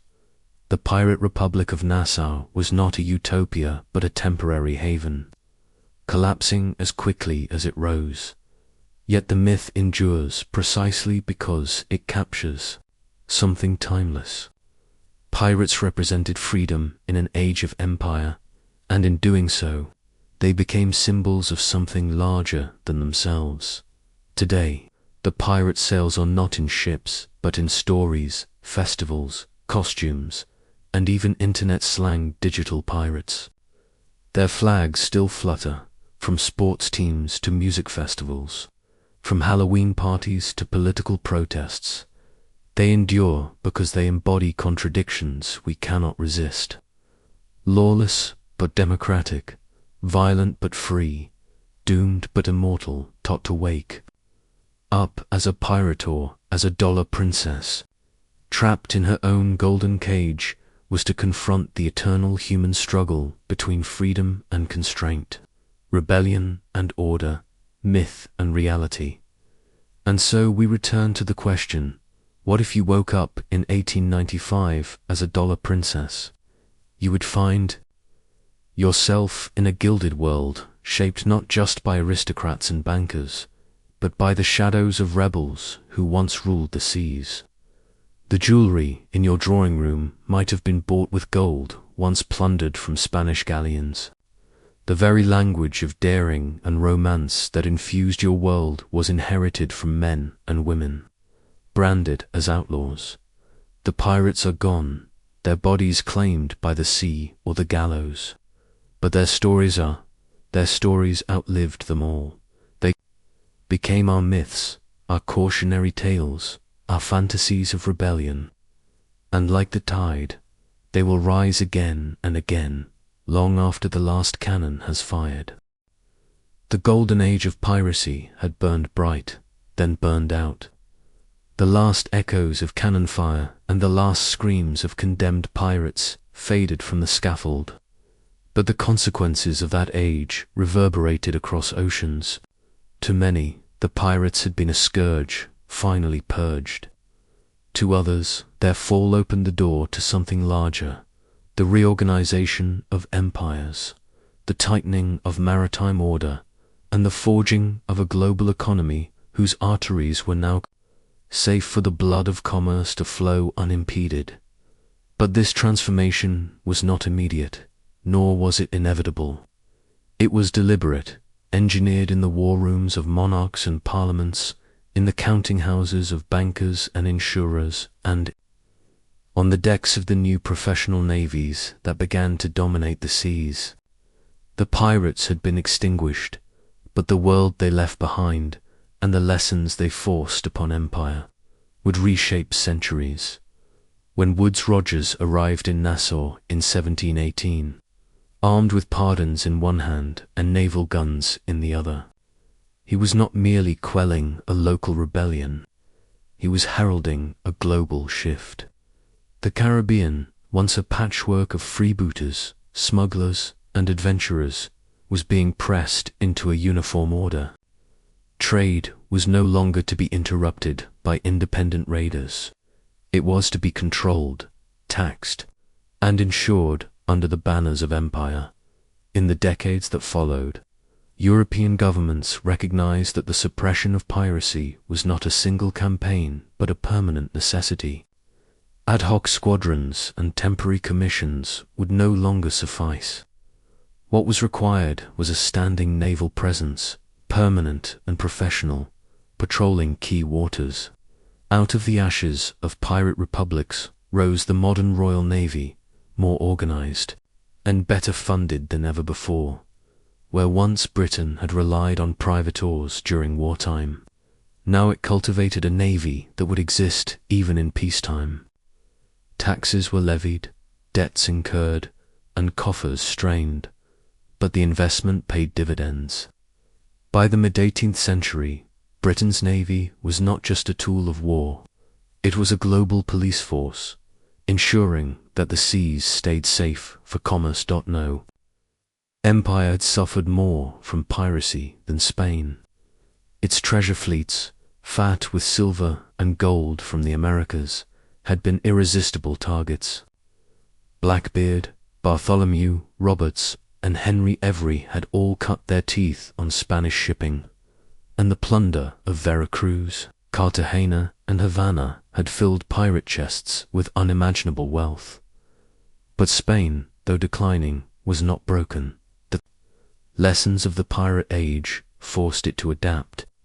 Convoys were reorganized, with fleets sailing under heavier guard. Fortifications in the Caribbean were reinforced, from Havana's great fortress of El Morro to the bastions of San Juan, the Casa. The Contratación in Seville tightened regulations, ensuring that treasure shipments were better scheduled, better protected, and less vulnerable to rogue captains. By the mid-18th century, the Spanish Main was no longer the unguarded hunting ground it had been. The empire's treasure lifeline still pulsed, but now it ran under the watchful eyes of galleons bristling with guns, their sails blackened with powder smoke, their cannons primed at all hours. France, too, adjusted. Its Caribbean colonies in Saint-Domingue, Martinique, and Guadeloupe had once been plagued by pirates and sometimes nourished them. But with the crackdown came the rise of naval bureaucracy. French governors were instructed to expel freebooters, while the French Navy expanded its bases at Brest and Toulon. The Dutch, pragmatic as always, turned their focus to East Indies trade. Amsterdam's merchants had tolerated piracy when it was convenient, but in the new order they found greater profit in stability.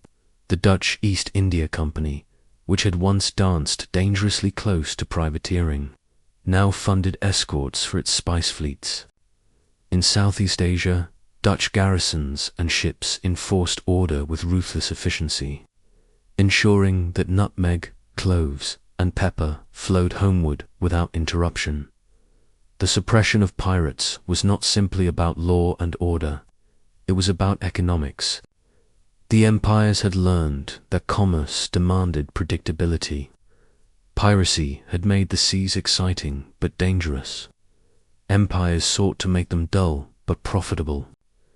In this new calculus, risk was to be transferred not to daring captains, but to insurance houses.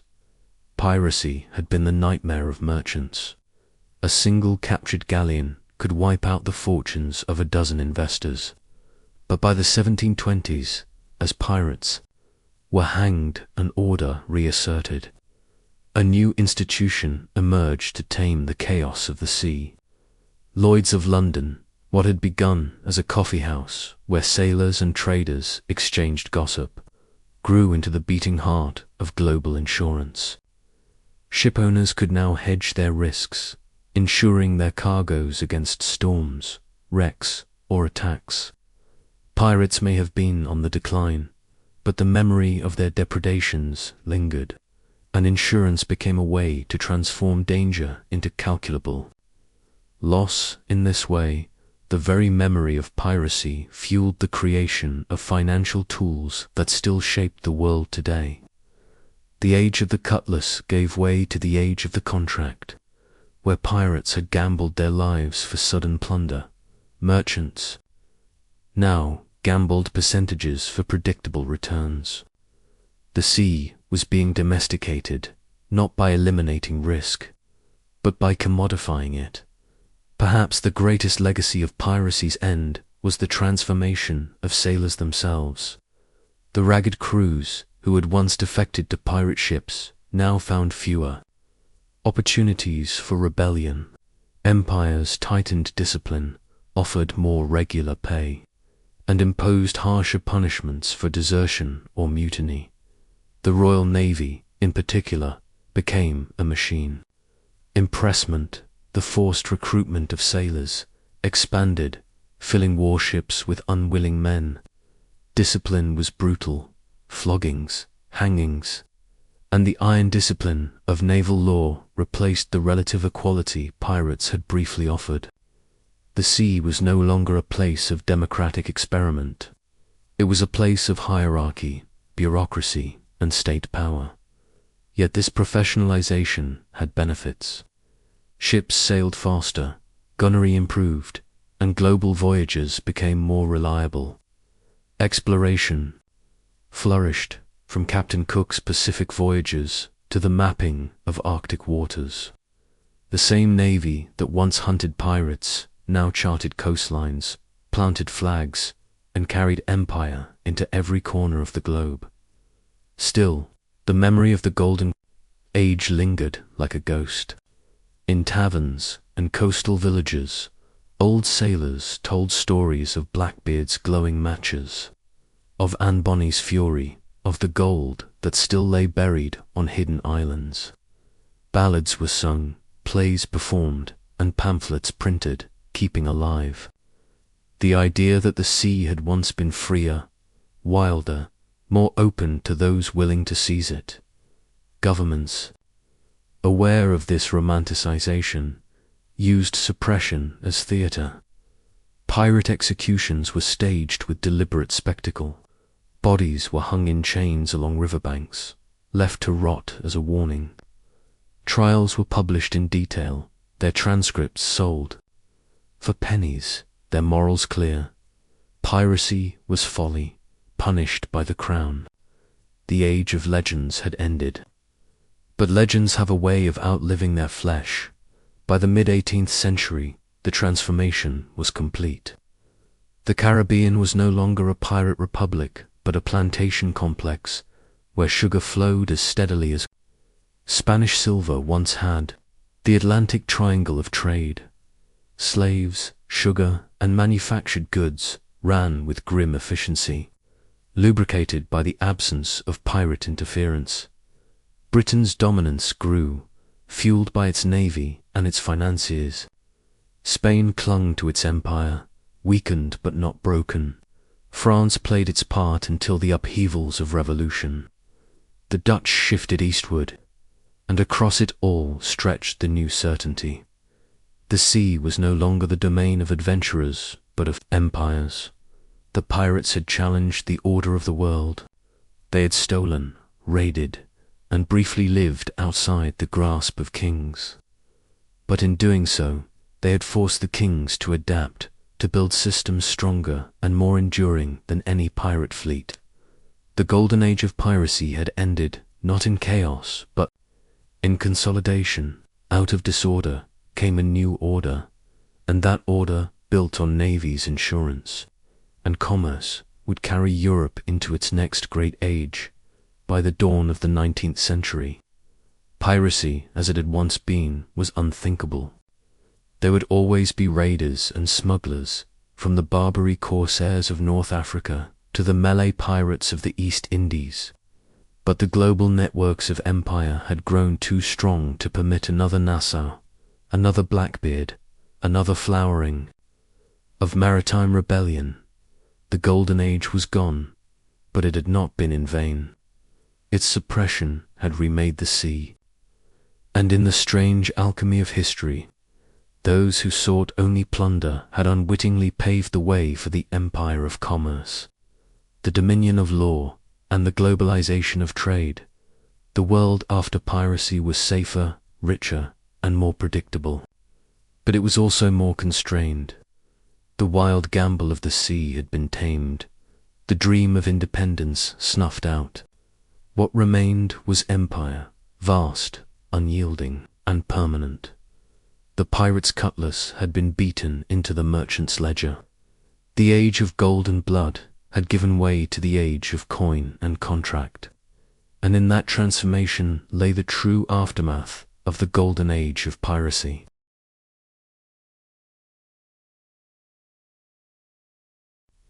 The dream of the pirate republic had been starved, bled, and betrayed.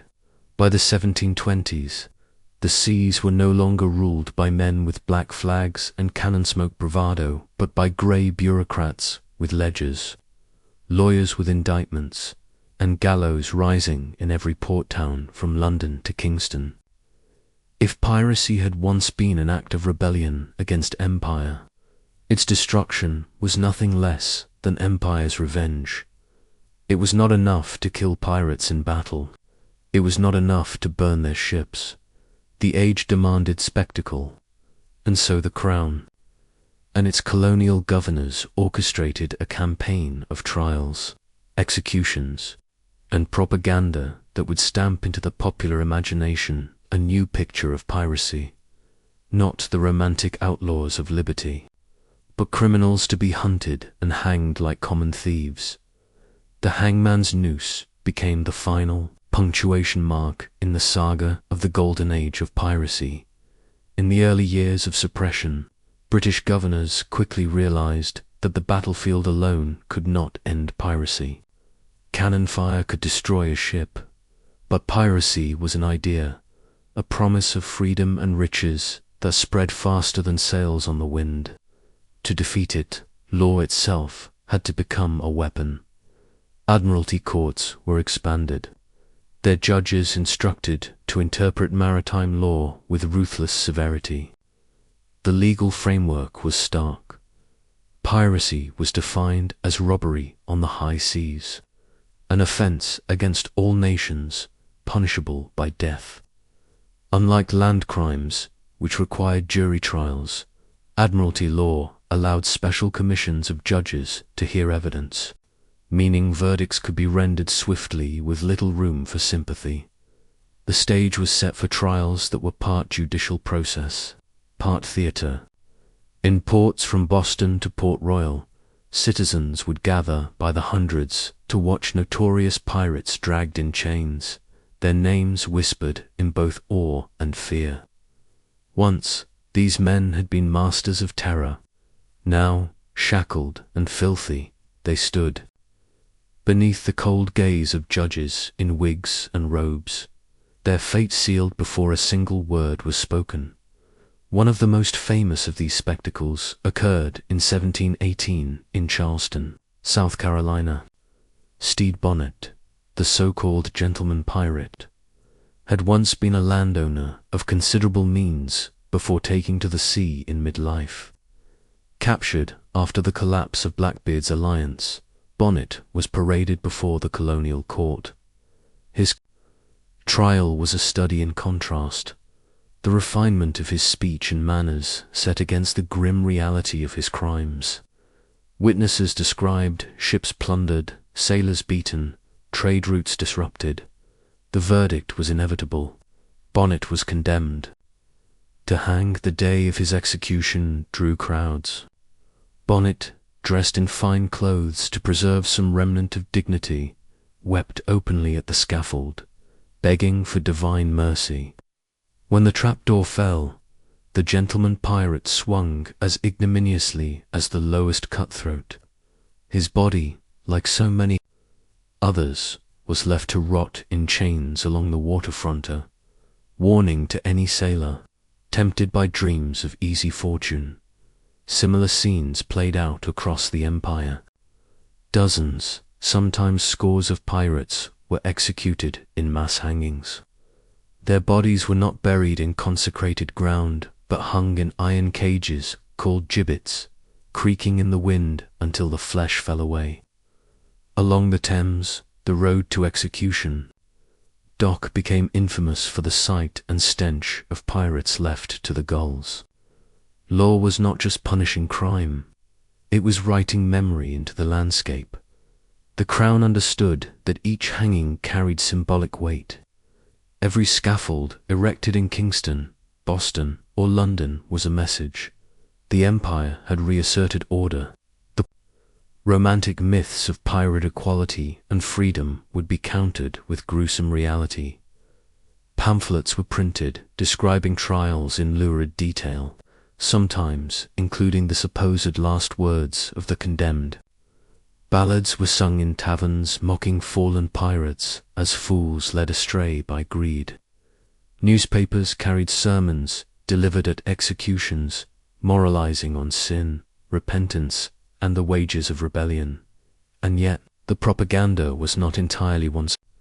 Even as the Crown tried to paint pirates as cautionary tales, the public imagination often did the opposite. Some execution sermons recorded pirates defiantly refusing to repent, declaring themselves free men to the last breath. Others sang Bodie songs from the gallows, or joked with the crowd. These final acts of defiance were retold and exaggerated, feeding into the very legends authorities sought to suppress. Perhaps the most famous trials of the age were those of Anne Bonny and Mary Read, captured with calico. Jack Rackham in 1720. They were brought to trial in Spanish Town, Jamaica. Their case was sensational, not only for their crimes, but for their gender. The idea of women fighting and killing alongside pirates scandalized the polite world. The courtroom brimmed with gawkers eager to see them. Testimony confirmed that both had fought ferociously during their capture, cursing like men and wielding pistols. The judges, perhaps bewildered, sentenced them to hang, but both women pleaded their bellies, claiming pregnancy, which granted a temporary reprieve under English law. Mary Read died in prison, likely of fever, before the sentence could be carried out. Anne Bonny's fate is murkier. Some records suggest her father's wealth secured her release, others that she quietly lived out her life in obscurity. Regardless, their trials became legends, proof that even the gallows could not erase the fascination with piracy. It would be a mistake to view these executions as purely symbolic. They also served practical economic ends. Piracy had disrupted trade on a massive scale, threatening the very foundations of empire's wealth. Each pirate trial and hanging reassured merchants that the sea lanes were becoming safe again. Insurance rates fell as piracy declined. Investors felt secure in funding new voyages. In this sense, The noose was not just punishment, but policia, grisly form of market stabilization. The gallows and the gibbet were as essential to restoring global commerce as the convoy and the warship. Empire's power lay not only in its navy, but in its ability to make law and violence serve. Economic order. One of the most haunting features of the hangings was the public expectation of repentance. Clergymen often accompanied condemned pirates to the scaffold, urging them to confess sins and warn others against crime. Some complied, weeping and begging forgiveness. Others spat contempt at authority, their unrepentant words immortalized in pamphlets. This duality between sinner seeking mercy and outlaw embracing defiance haunted the cultural memory of piracy. For some, pirates became examples of divine justice, men destroyed by their wickedness. For others, they were martyrs of freedom, refusing to bow even as the rope tightened. The hangman's noose, meant to close the book on piracy, instead left its ending ambiguous.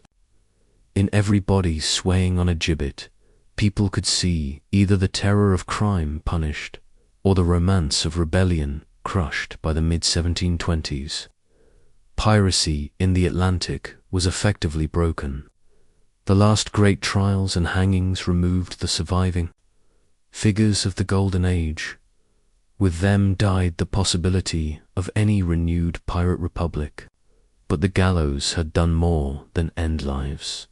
They had seeded legend. Children in London whispered about the ghost of Blackbeard, his headless body swimming round the ship. Sailors told tales of Anne Bonny escaping her sentence to live wild and free. Ballads about Captain Kidd's treasure circulated, half warning, half adventure story. The hangman's noose had tried to erase piracy, but instead it transformed it. By reducing pirates to corpses on display, the empire inadvertently elevated them into myth symbols of both terror and freedom. Lawlessness and legend. In the end, the suppression of piracy was not simply a military or legal triumph. It was a cultural performance. The rope, the gibbet, the courtroom, the sermon, these became tools as crucial as the musket and the warship. Together, they brought order to seas that had once trembled under the black flag, and yet order came at a cost. For the ordinary sailor who had once dreamed of liberty aboard a pirate ship, the lesson was clear. Empire allowed no rivals. Freedom, however intoxicating, would meet its end not on the open waves, but at the hangman's noose. The golden age of piracy closed with this final contradiction that in killing pirates, the empire gave birth to their immortality. Every noose, tightened on a dockside scaffold, only drew tighter the knot that bound pirates into history, memory, and myth. The death of piracy was not the end of a story, but the beginning of another. For while the men who once stalked the seas in black flags and borrowed cannons were dragged to the noose or pardoned into silence, the waters they once dominated did not grow empty. Instead, they grew orderly, and that order belonged to empires. The suppression of the golden age of piracy was not merely a victory of law over lawlessness. It was the crucible in which European colonial powers, chief among them Britain, France, and Spain, learned the art of maritime dominance, financial control, and imperial integration. Pirates had once been the grit in the gears of empire, raiding, redistributing, and ridiculing the notion of sovereign authority. But with their downfall, the same oceans became highways for empire, carrying silver, sugar, cotton, and slaves on a scale no pirate crew could ever have imagined. It is here that the story of piracy's end bleeds seamlessly into the story of empire's rise. In the early 18th century, as the last pirate captains were hunted down, London was already transforming into something else entirely, the beating heart of global trade. What had been a city of merchants became the headquarters of finance. Banks learned to extend long-term credit. Insurance syndicates, like those growing around Edward Lloyd's coffee house, offered policies that covered voyages across the world. With piracy in retreat, it was suddenly safer, therefore cheaper, to send goods across the Atlantic, the same oceans that had once carried Blackbeard's frigates or Anne Bonny's sloop now became arteries of commerce. Merchant vessels grew larger, slower, more reliable.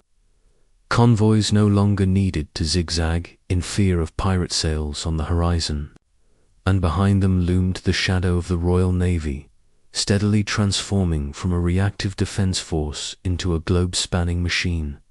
Without piracy's disruption, the plantation economies of the Caribbean expanded rapidly. Sugar islands like Jamaica and Barbados no longer lived in constant dread of raids. Instead, enslaved laborers were worked to death in unprecedented numbers to feed Europe's insatiable sweet tooth. The very terror that had once briefly equalized rich and poor at sea was replaced by the calculated cruelty of empire in many ways. Piracy had taught empires what not to allow. When pirates established their republic in Nassau with articles of agreement and democratic councils, they had revealed something dangerous, that the sea could foster alternative systems of power. Sailors who had no property on land suddenly found themselves with a voice, with equality, with plunder distributed by share rather than inherited rank. It was a dangerous mirror to hold up to monarchies and oligarchies. The suppression of piracy was therefore more than an act of policing.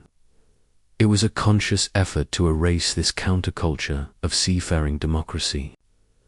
British governors, like Woodes Rogers, did not merely restore order, they rewrote history, branding pirates as common criminals rather than as political rebels. The gallows was not only a punishment but a performance, a public warning that no rival order could flourish on the king's seas. And once the pirates were gone, the lessons stuck. Colonial authorities began to tighten their grip on sailors in general. Impressment, the forced recruitment of men into naval service, became common practice. Desertion was punished harshly. The Articles of War in the Royal Navy demanded obedience under pain of death. In short, the fluid, improvisational world of seafaring life was replaced by a rigid hierarchy, modeled on empire itself. With piracy's suppression, the Caribbean shifted from a contested frontier to a chessboard of empires. Spain, though weakened, clung to its treasure fleets and mainland colonies.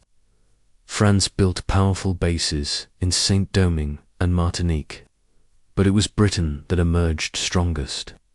Jamaica became the jewel in the imperial crown, exporting staggering amounts of sugar. Barbados remained tightly controlled, a laboratory of plantation brutality. The absence of piracy allowed these colonies to grow without interruption. Investors poured money into plantations, and European markets devoured their output. The triangular trade system tightened. Enslaved Africans transported across the Middle Passage. Sugar and tobacco shipped to Europe. Manufactured goods sent back to Africa. What pirates once disrupted, the empire now systematize. It is no exaggeration to say that the end of piracy made the Atlantic slave trade more efficient. For decades, pirates had occasionally freed enslaved people, incorporated them into their crews, or disrupted slave ships on their way to the Americas. Now those disruptions vanished. Human suffering became just another line in an empire's balance sheet. Britain's ability to suppress piracy proved more than a regional victory. It became a template for empire on a planetary scale. The Royal Navy, emboldened by its success, expanded its mission from protecting commerce to enforcing political dominance. Ports that had once trembled before pirate raids now trembled before British warships. By mid-century, British squadrons could be found in the Mediterranean, the Indian Ocean, and off the coast of Africa. The empire had learned the secret, controlled the sea, and you controlled the world. This doctrine of naval supremacy fueled Britain's later victories against France, from the 7 Years' War to the Napoleonic Wars. It was no longer enough to hold colonies. One had to dominate the lanes between them. And so the very suppression of piracy laid the foundation for the Pax Britannica of the 19th century. Here lies the great irony. The pirates who were hunted down as criminals were, in their own chaotic way, the precursors of empire. They demonstrated the fragility of sea trade. They exposed the desperation of sailors under abusive captains. They proved the possibility of alternative systems of governance, however short-lived, and in forcing empires to confront these realities, they inadvertently strengthened the very powers that destroyed them. The gallows may have silenced the individual pirate, but the memory of their disruption haunted empire builders. Every convoy escorted, every port fortified, every law passed against smuggling was in some way a response to the lessons of piracy. But perhaps the greatest transformation was cultural. The men and women who had once been whispered about in taverns as rebels and folk heroes were gradually transformed into villains in official histories and sermons. Preachers thundered about their sins. Pamphleteers described them as beasts. Schoolbooks in time painted them as aberrations in an otherwise steady march toward civilization. And yet among the common people, the memory of pirates lingered. Songs were sung of their adventures. Stories were told of their buried treasure. The very effort to erase them from respectable history made them irresistible to popular imagination. Thus, while empire grew in strength, so too did the legend of piracy grow in shadow. What had been a living threat became a mythic counterpoint, a reminder that once ordinary sailors had dared to challenge the empires that now ruled the seas. By the mid-18th century, the Caribbean was quieter than it had been in a century. The black flags were gone. The cannon fire of raiders no longer echoed across harbors. Instead, silence ruled. But it was not a silence of peace. It was the silence of plantations, where the cries of enslaved men and women were muffled by the whip. It was the silence of naval discipline, where a sailor's complaint was drowned by the threat of flogging. It was the silence of colonial assemblies, where only the wealthy planter class had a voice. Piracy had once disrupted this silence. With its disappearance, empire reigned unchallenged. The end of the golden age of piracy was not just the end of a colorful chapter in maritime history. It was the turning of a page toward something larger, colder, and far more enduring. The age of empire, where pirates had once claimed Nassau as their commonwealth. Britain now claimed the seas as its own, where plunder had once been divided by crew vote. Profits were now counted in boardrooms, where men like Blackbeard had terrified governors. Governors now ruled with impunity, backed by navies more powerful than any fleet of outlaws could dream. And so, in suppressing the pirates, Europe did not merely restore order, it created the modern world of global empire, where oceans were no longer free but tightly controlled. The rebel songs of the sea were drowned beneath the drums of empire. But still, if you listen closely, you can hear the echo, the faint cry of liberty that once rang across the waves before colonies became empires, and empires learned to rule the world. when the last true pirate had swung at the end of a noose, and the waters of the Caribbean were once again patrolled by the flags of empire. One might think that piracy had ended entirely dead, buried, erased from the annals of history. But that was not the fate of the buccaneers. Unlike so many forgotten sailors and soldiers whose names dissolved into silence, the pirates achieved something stranger and perhaps greater than a lasting dominion over ports or plunder. They won immortality. In the imagination of the world, it was an immortality far removed from the reality of blood, gunpowder, and rope-burned hands.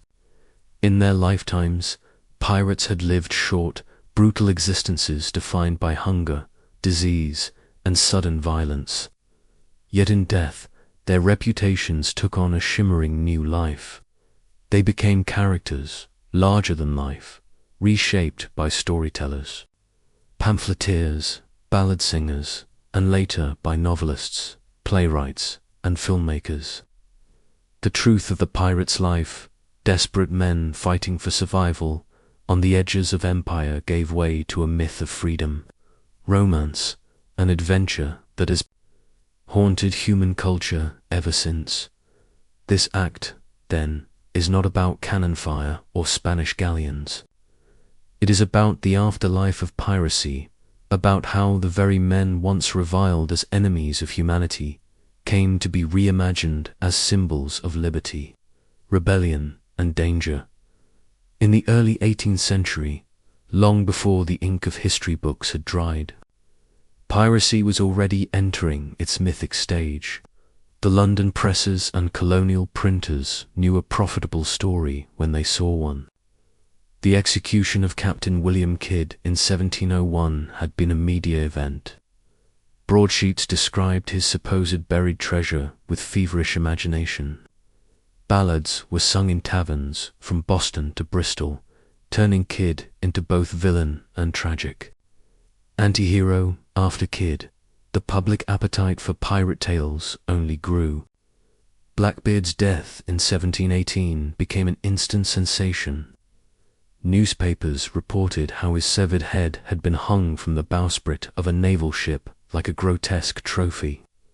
Pamphlets embellished the tale with Gothic flair, describing how he had fought on even after being shot and slashed dozens of times, as though he were a demon rather than a man. The more gruesome the story, the more eagerly it was devoured by a public that found pirates terrifying but irresistibly fascinating. The press exaggerated, invented, and embroidered. Anne Bonny and Mary Read, who left behind little in the way of concrete records, were transformed by rumor into fiery heroines of the seas, sometimes caricatured, sometimes romanticized. Already, the line between fact and legend blurred.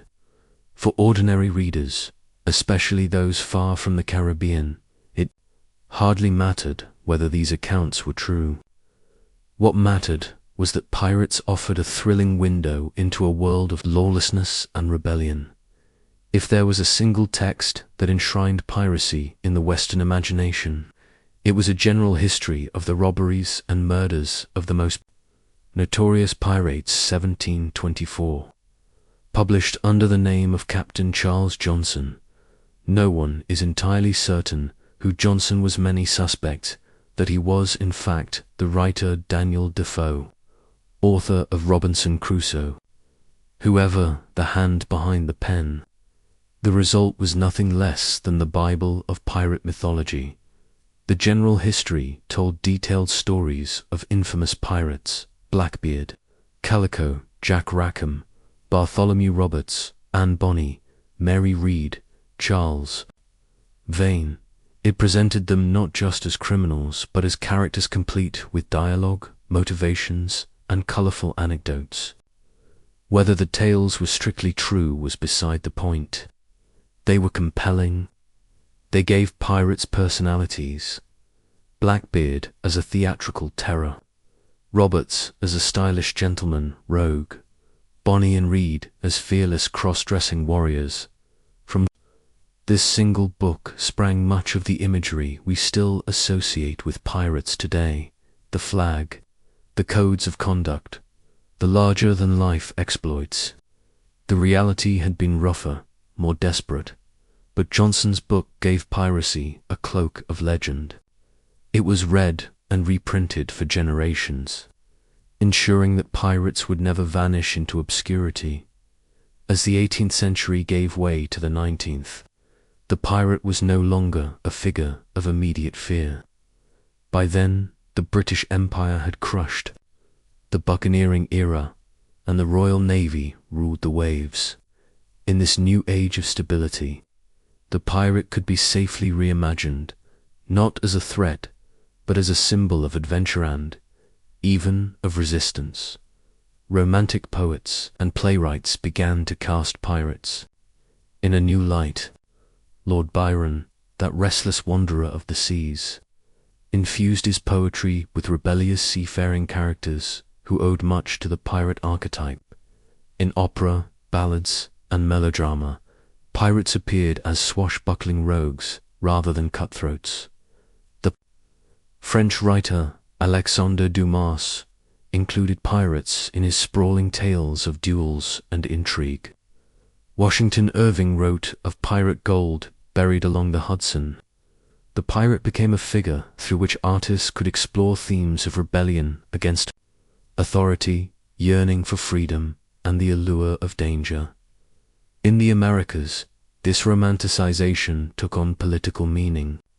For young republics that had fought free of European empires, the pirate could symbolize defiance against monarchy and tyranny. The pirate, once seen as an enemy of all nations, was now reframed as a rebel without a master.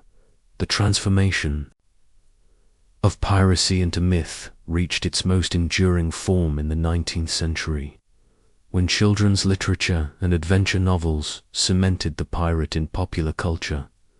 No book was more influential than Robert Louis Stevenson's Treasure Island, 1883.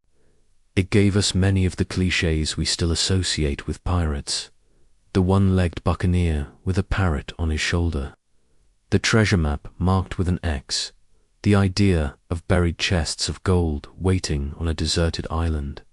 Long John Silver, Stevenson's creation, was cunning, charismatic, and ambiguous, neither pure villain nor pure hero, but something more dangerous. Children thrilled to his adventures, and adults enjoyed them just as much. Stevenson's pirates were not the desperate, disease-ridden men of Nassau. They were the embodiment of freedom and adventure, as thrilling to the imagination as the Wild West gunslinger or the knight of old romances. From Stevenson's pen, the pirate leaped fully into modern myth, becoming not just history but archetype. In the 20th century, cinema gave piracy a new life once more. Silent films like The Seahawk 1924 presented pirates as gallant rogues. Then came Errol Flynn in Captain Blood 1935, fencing with aristocratic grace, turning piracy into spectacle. Hollywood stripped away the grime and disease, leaving behind a glamorous image: breeches, swords, and ships aflame in Technicolor. Later, Disney's Pirates of the Caribbean, Theme Ride 1967, and the blockbuster film series that followed reintroduced piracy to global audiences, blending comedy, fantasy, and adventure. Johnny Depp's Captain Jack Sparrow, with his drunken swagger and sly charm, bore little resemblance to Edward Teach or Charles Vane, but he became one of the most iconic pirate figures of all time. The skull and crossbones flag, once meant to terrify merchant sailors into surrender, now fluttered in toy shops, on t-shirts, and as Halloween costumes. What had been a symbol of lawlessness and death became an emblem of fun, mischief, and defiant charm. Even in modern political and subcultural movements, the pirate survives as a symbol. Hackers call themselves pirates. File-sharing communities wave the digital Jolly Roger. The very word piracy has been adopted to describe the illicit copying of films and musica. New frontier of rebellion against corporations instead. Of empires in politics, the pirate party emerged in countries like Sweden, advocating for digital rights and freedom of information. The term pirate radio describes clandestine broadcasters defying government censorship. The pirate remains what he has always been, a figure on the margins, challenging the control of established powers. But now, instead of cannon fire, the rebellion is fought with technology, media, and ideas. And so, the pirate lives two lives. On one side, there is the historical truth. Men and women driven to crime by poverty, war, and empire. They endured hunger, disease, and violent death. Their lives were nasty, brutish, and short. On the other side, there is the legend, a cultural archetype that has never faded. From ballads to Broadway, novels to Netflix, the pirate remains a character we cannot resist. He is at once terrifying and charming, destructive and liberating. Perhaps that is why the pirate endures in our memory. They represent both the horror of chaos and the allure of freedom. They show us the shadow of empire, but also the dream of breaking free from it. Picture it, then the gallows on Execution Dock, where the last pirates swung until the tide covered their faces. The crowd disperses, the ropes are cut, and the corpses buried in nameless graves. That was supposed to be the end. But centuries later, children still whisper about buried treasure. Writers still cast their eyes toward the sea. A flag with skull and bones still flutters in the collective imagination of humanity. The pirates may have lost their war against empire, but in the war for memory, for the stories we tell about ourselves and our desire for freedom, they achieved a victory far greater than gold. The golden age of piracy began not with romance, but with ruin. It was born from wars that left thousands of sailors without pay, from empires too vast to police their seas, and from hunger for gold and freedom in equal measure. The Caribbean became its crucible, a stage where the dispossessed could seize ships, carve out a republic, and if only briefly turn the tables on kings and merchants. Nassau was the dream at its brightest. There, in a sandy harbor on a neglected island, pirates built something the world had never seen before. A community without crowns, without masters, without inherited privilege. Captains were chosen, laws were made by vote, loot was shared by proportion, and men who once had nothing walked as equals. For a fleeting moment, the sea belonged not to kings, but to the common sailor.